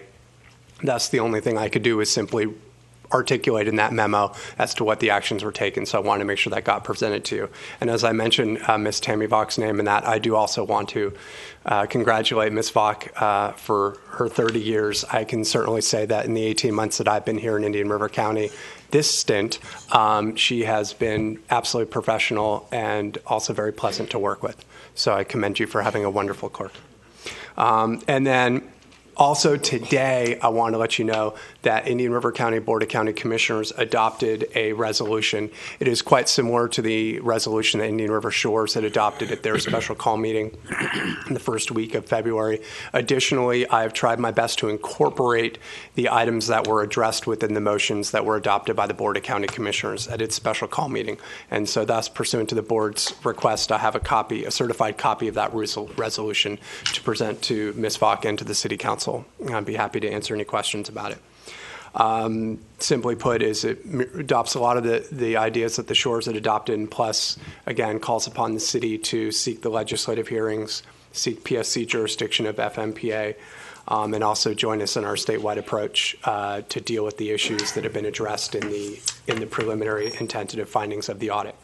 I just want to address finally 2 additional points that came up on Monday. I was in attendance, as you probably know, at the FMPA meeting, and I spoke. And I think the points that I essentially brought up to the FMPA folks were, you've got 4 options. You can either sweep this under the rug, you can blame, you can come up with excuses, or you can take real action. I would like to state that I really applaud Councilmember Old for a lot of the comments he made. I know he really asked for some actions, and he talked about that today. And I can say he was kind of an outlier in that discussion. But hopefully the FMPA takes seriously the issues that were raised. There were 2 motions that were discussed, or 2 items that will be brought before the committee on Thursday this week. One was to hire a lobbyist, and I know jokingly Councilmember Kramer talked about the county, moving theirs off the table. I will at least say I've looked at the FMEA's lobbying list at the Florida legislature. They already have 10 registered lobbyists in Tallahassee. That's quite a few. That includes Dean Cannon and several members of his organization. They have a powerful group already in place. And then to watch them request on Thursday to hire additional lobbyists on top of that, I find quite interesting. I know Indian River County has one lobbyist and hired one firm. Certainly as a small county in Florida, trying to get the message out on such an important issue, I think that's important. But the question at the end of the day comes, how much is the deck stacked against you, especially in light of an organization that's hiring even more lobbyists? And then the question I have for that is, what are those lobbyists doing? And I think the answer is really establishing or making sure that the status quo stays in place. And that's definitely a concern, because what I heard from Councilmember Old at that meeting on Monday and also here tonight is talking about real action and real independent action.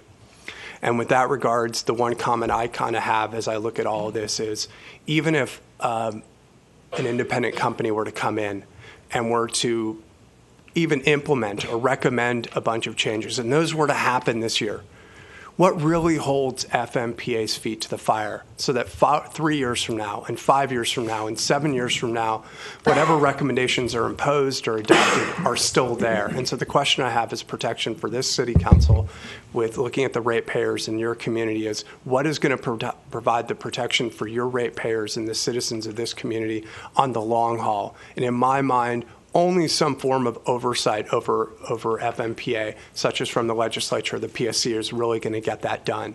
And so although I applaud the efforts of trying to come up with an independent third party to really examine issues now and try to get policies to put in place now, the question is, when those policies are deviated from 5 years from now or 7 years from now, there will be nobody for anyone to go to again. And I'm just here for questions, and Tammy, I'd be happy to hand you a copy of the resolution. I was just going to say thank you very much. Wish we had a chance yet to have seen that resolution, but I assume if it will address the same issues that we got in our summary. Was there anything additional or new in that, Mr. Reingold? No, it still calls upon the same points. Actually, the Board of County Commissioners today actually asked that a section of the original Indian River Shores motion be taken out. That was one in which it demanded that FMPA pay back a lot of the rates, and the thought was, so we're just going to make them repay back through the payments from the electric ratepayers who were paying it. And it was just this endless cycle. So they decided that was really unnecessary and took that out of our resolution. Thank you. And I just want to thank you all and have a wonderful evening. Thank you.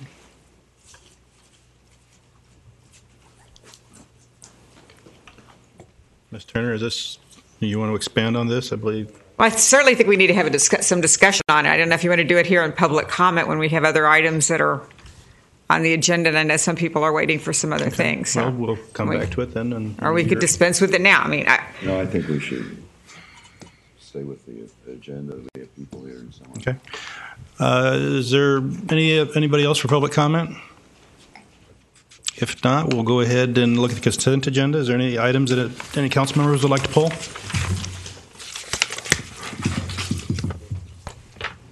Motion to approve consent agenda. Second? Second. All in favor? Aye. Aye. Motion, consent agenda passes.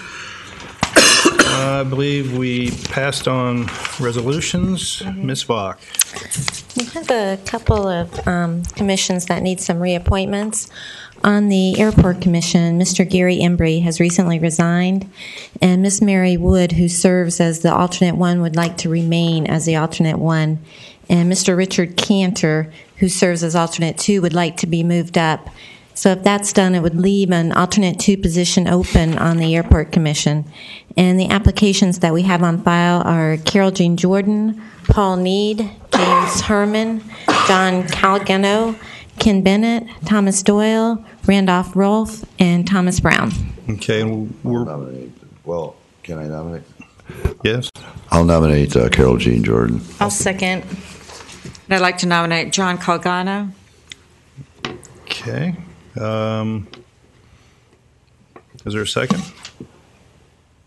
I guess not. If not, I'll go ahead and call a roll for Carol Jean. All in favor? Aye. Aye. Opposed? Opposed. 4-1. Next. And for the Recreation Commission, Ms. Lynn Redding has resigned, and Mrs. Sue Denanio serves as the alternate 1 and would like to be moved up to a full member And Mrs. Angie Sheepers serves as alternate 2, and she would like to be moved up to alternate 1. And if this is done, it will leave an alternate position 2 open on the Rec Commission. And we have one application on file, and that was from David A. Farrow. On that, Tammy, he's also a county resident. I'd really like to see us have more city residents. Can we? We can. Please, the council. I'd like to wait, see if we can get some other, city applications. See if we can get some more applications. Sure. Yeah.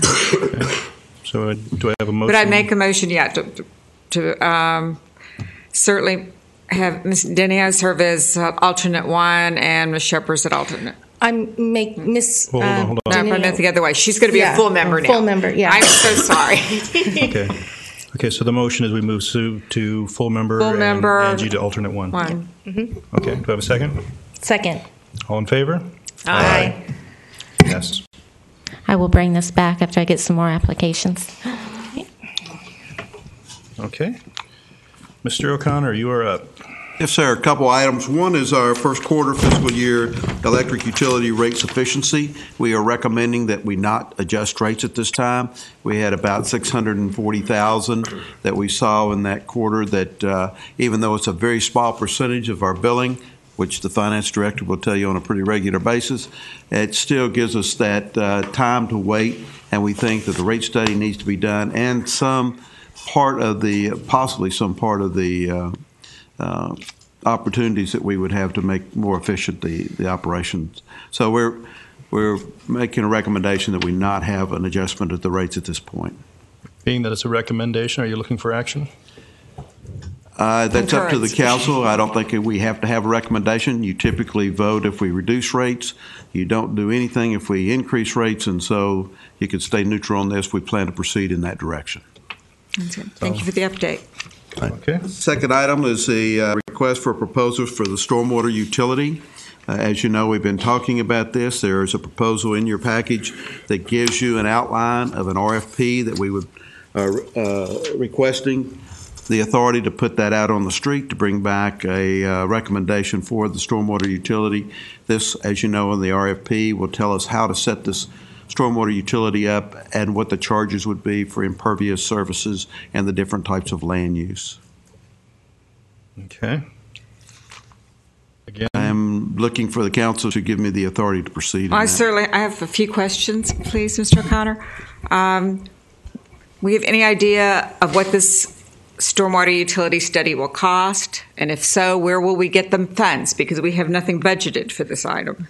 Well, the answer to the question is we don't really know what that cost would be.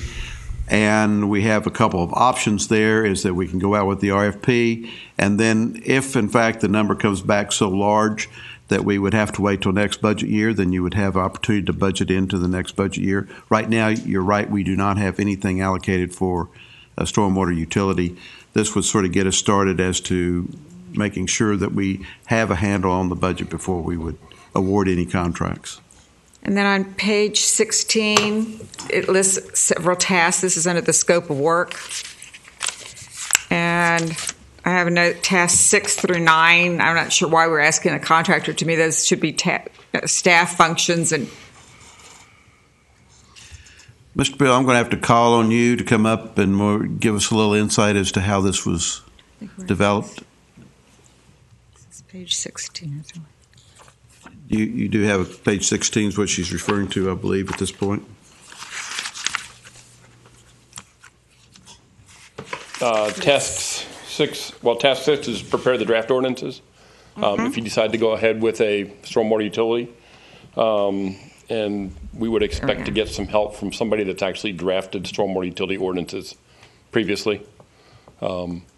Certainly, our city attorney can, guide them there, but it would be nice to have somebody that's actually done this before.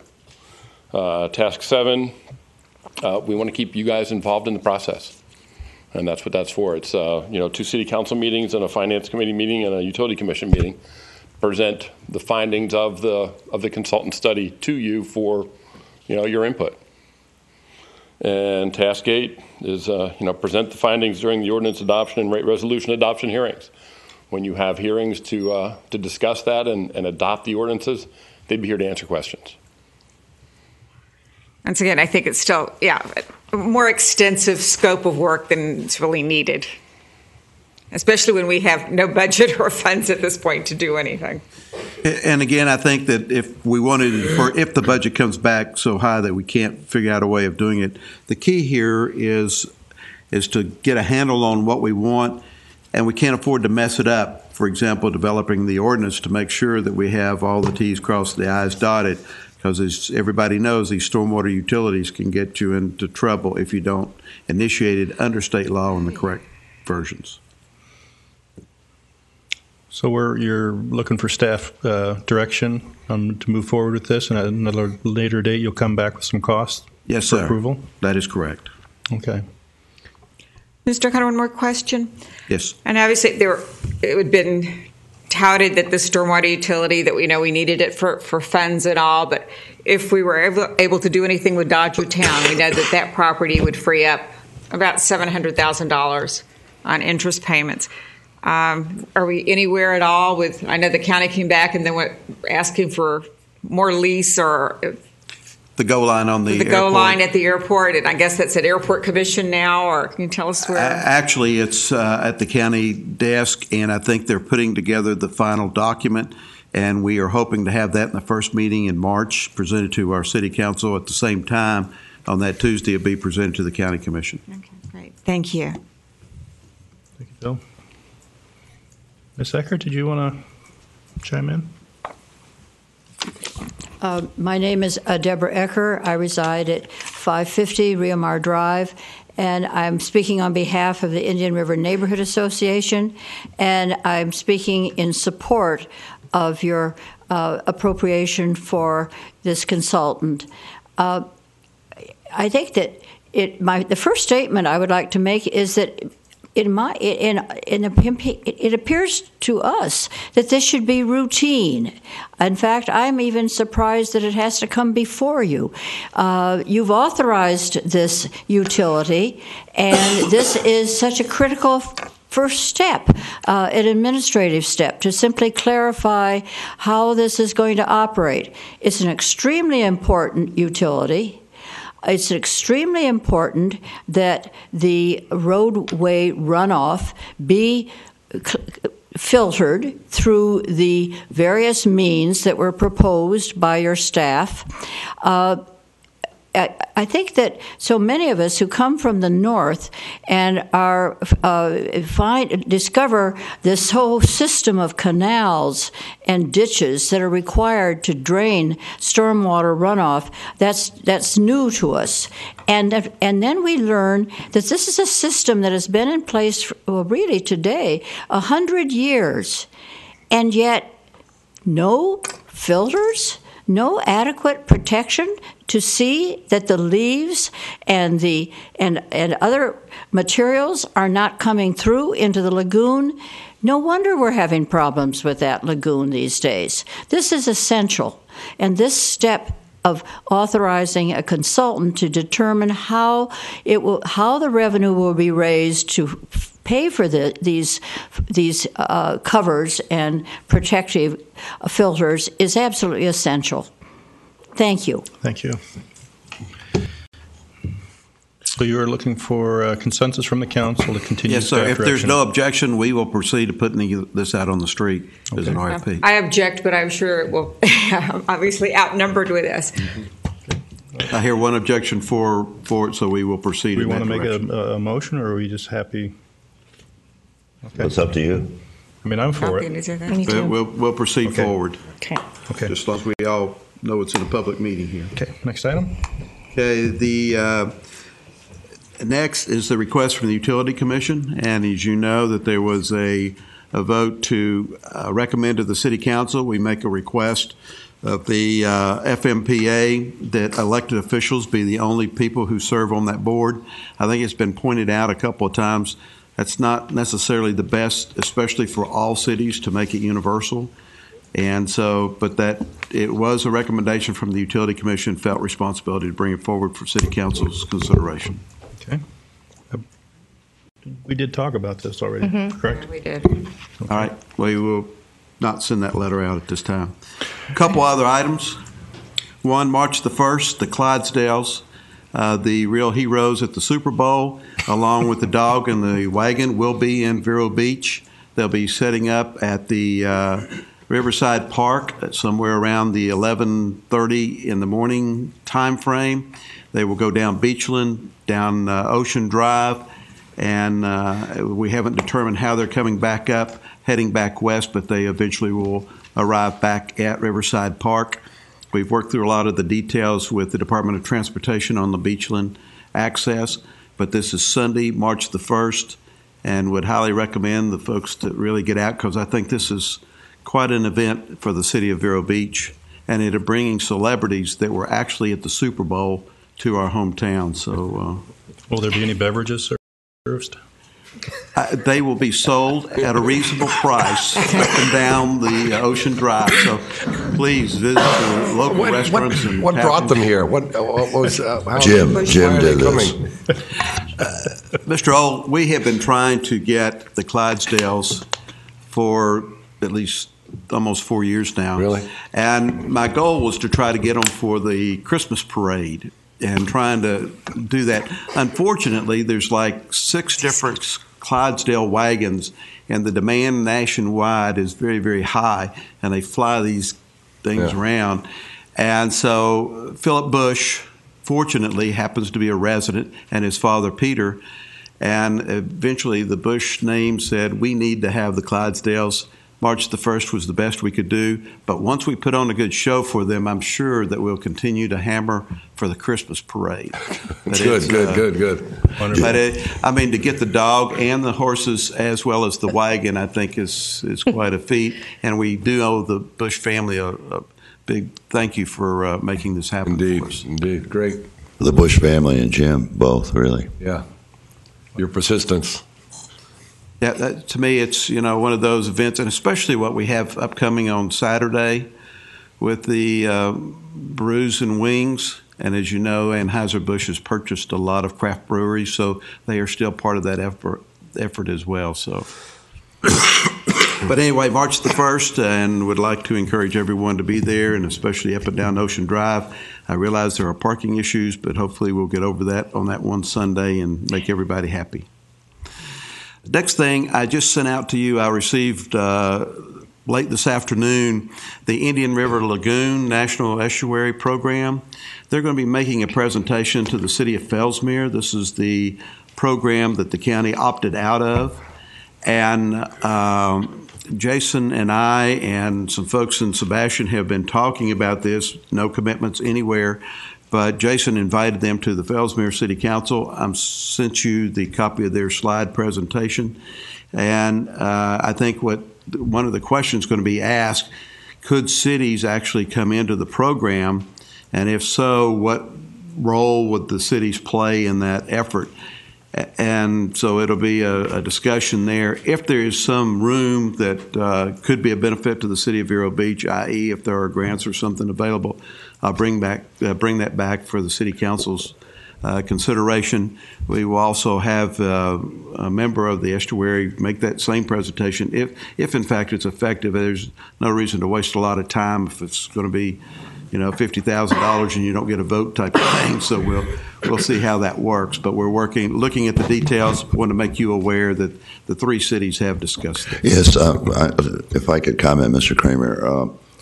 When is the meeting, Jim? It is, just a second.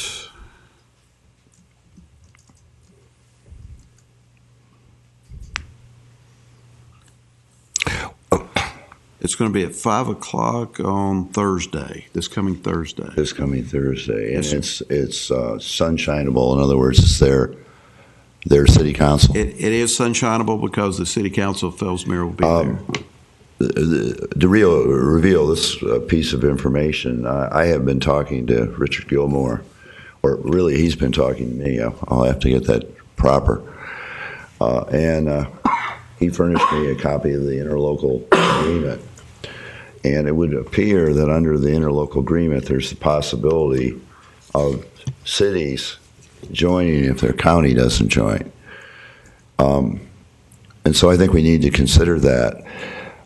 There's $2 million. The way I would look at it, if we could split a vote 3 ways or 2 ways, and that's an important thing. But I would believe that there'd be more money available coming back to the city for the step system or for the lagoon in one form or another. And if we're not at the table, we won't get the money. I think it's a shame that this effort is going forward, and it has within it, 3 big agencies in 4 counties, but it's named the Indian River Lagoon National Estuary Program. That Indian River County is not part of it. So, I would be very much for exploring this and seeing if it's practical. And I would also say that if we did become part of it, it's one of those things that you do for a year, and if it doesn't make sense after a year, you don't do it any longer. But I think it has payback for both the lagoon and a potential of being zero cost for the city if we can get grants out of it. I do want to make a correction. The meeting, I think, must be at 6 o'clock, not 5 o'clock. Jason was sort of inviting me. Thank you for telling me that.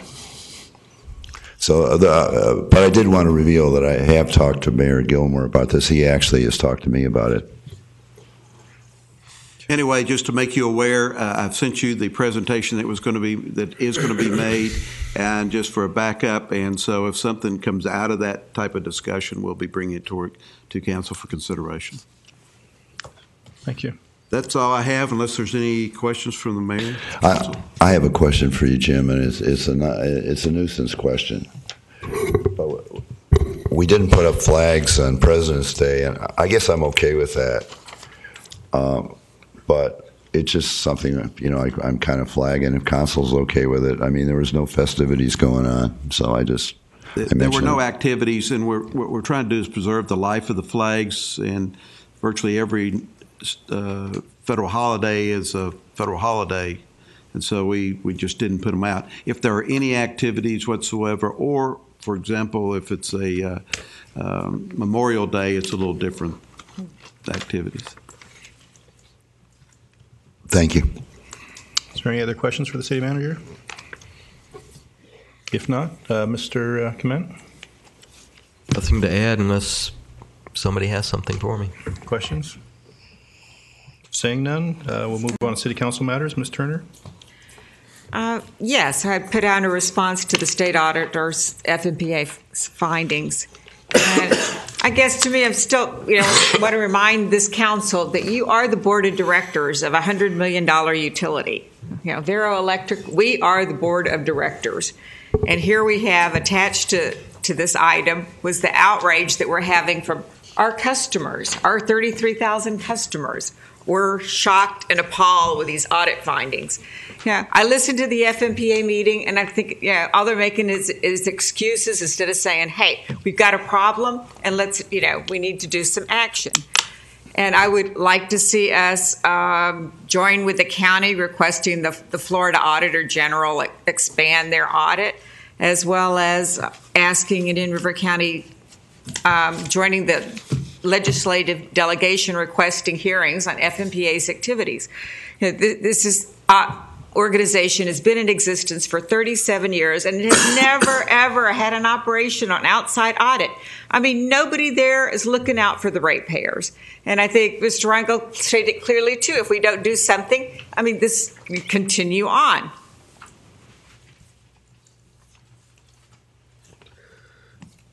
That's our proposal. Okay.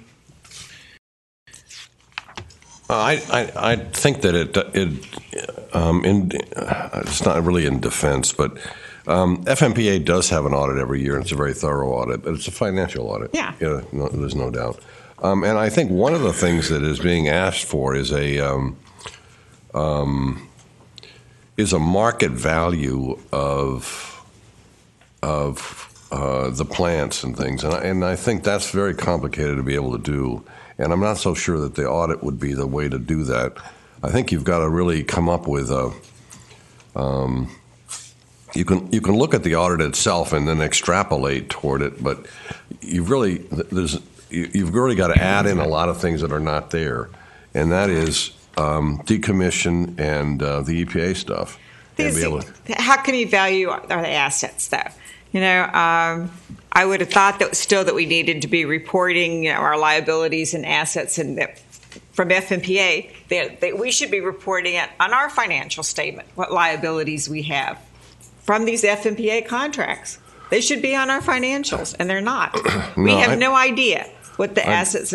I don't think they should be. I think that we have annual obligations to FMPA for operating and for our take from for power, and so we don't and we don't have the loans on our books. We didn't negotiate the loans on our books. They shouldn't be on our books.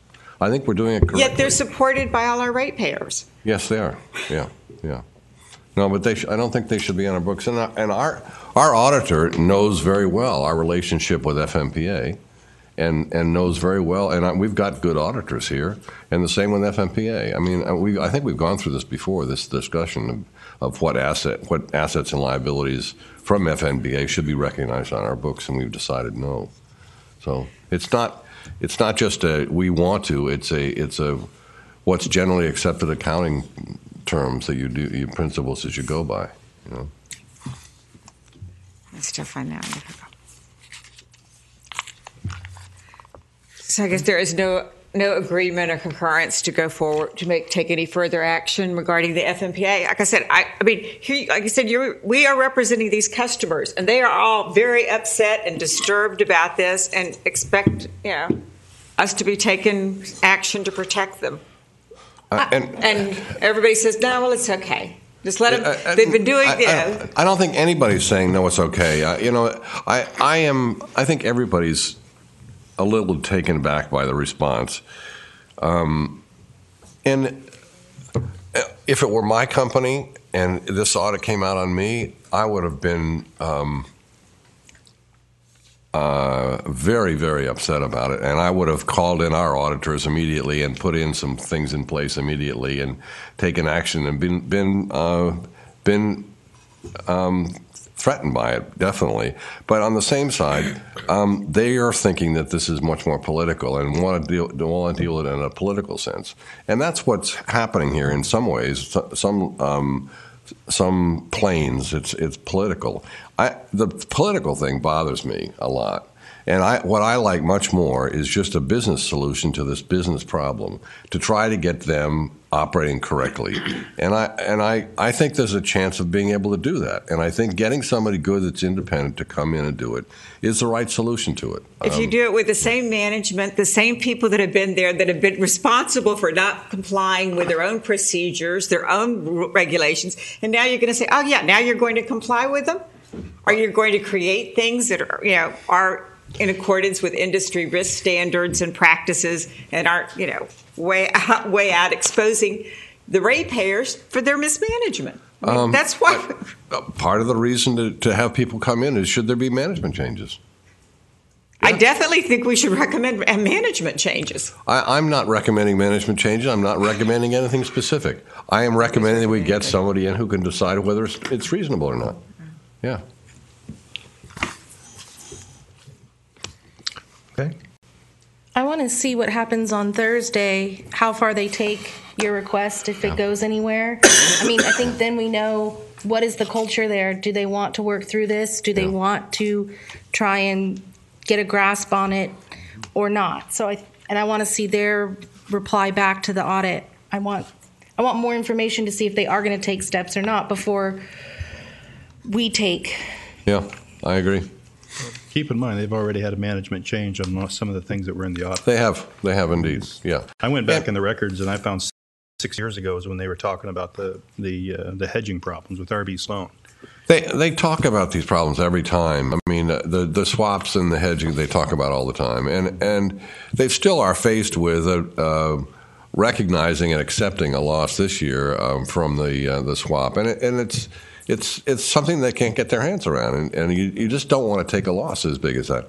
But there's a bunch of good people and bright people on the board, and it just is it the right system? Is it the right way? Is it the right setup? I really don't know. But having somebody that's good to come in and look, I think it may make a really big difference. Okay. Yeah. with that, if everybody's all right, let's go into individual council matters. Mr. Winger? I'll make mine short. I did attend the art walk with downtown Vero Beach there with the art clubs and the art galleries. I was really impressed. Season, without a doubt, is back and in full force. Is the traffic increased by 40% or something like some crazy number like that? I thought I heard. There's no question if you look at the backup at, for example, the intersection of A1A and Beachland, as far back as it goes, it's in excess of 40% farther back than it is in any other time. Wow. But, on the art walk, it was important they used that parking facility and had a bus for transportation. The buses were full, the bus was full, and the parking lot was full, and I think that was a major success for them. Well, I want to say thanks to Lila Blakesley for actually organizing that. I know Olska came in and got me convinced to go down there and check it out, but I'm really glad that they're taking a proactive solution on parking. Ms. Turner, I'll give it over. Thank you. The pleasure being at our Senior Resource Center that celebrated its 40th anniversary last week. Being a caretaker for 4 elderly residents, I find this place incredible as far as information, services, support. That we're just really, really glad to have them in our community. Want to remind everybody about the Rotary Craft Brew Wing Fest on Saturday, 11:30 to 4:30 at Royal Palm. And I hope to see a lot of you out here. I think the cold weather is going to blow through, and by Saturday it should be just beautiful to be out there. And put that March 1st on your calendar. One event out at Dodgertown, they're having an international training event that returns on the February 20th through March the 1st. And this is part of their AAFC Pro Week, and it's bringing baseball players from France that want to come here and experience a spring training-like information. So if we hear a few more French accents, it may not just be the Canadians. We're having some French players. That's it. Thank you. Okay. I attended the Treasure Coast, is it League of Local Governments for the mayor? And there was a presentation by Mike Busha from the Regional Planning Council, and he said, and he was going to get more information for the next meeting, which the mayor might be able to follow up on, that as of right now, the All Aboard Florida route from Palm Beach to Orlando, construction is on hold indefinitely. Wonderful. They're starting the construction from the Miami to Palm Beach route, but they have no plans as of right now when they would be starting Palm Beach to Orlando. So that is, I think, a step in the right direction. And then I wanted to ask the council, as we go forward and move through the spring, and we have our workshop coming up, and we're looking at things to budget for next year in freeing up some funds as we've been, tightening our belts and making some really hard choices. If the council thinks that we should also look at phasing out health insurance for city council members. Okay. So keep that in mind as we move forward towards budget. All right. Mr. Old? All set. All set. We are adjourned.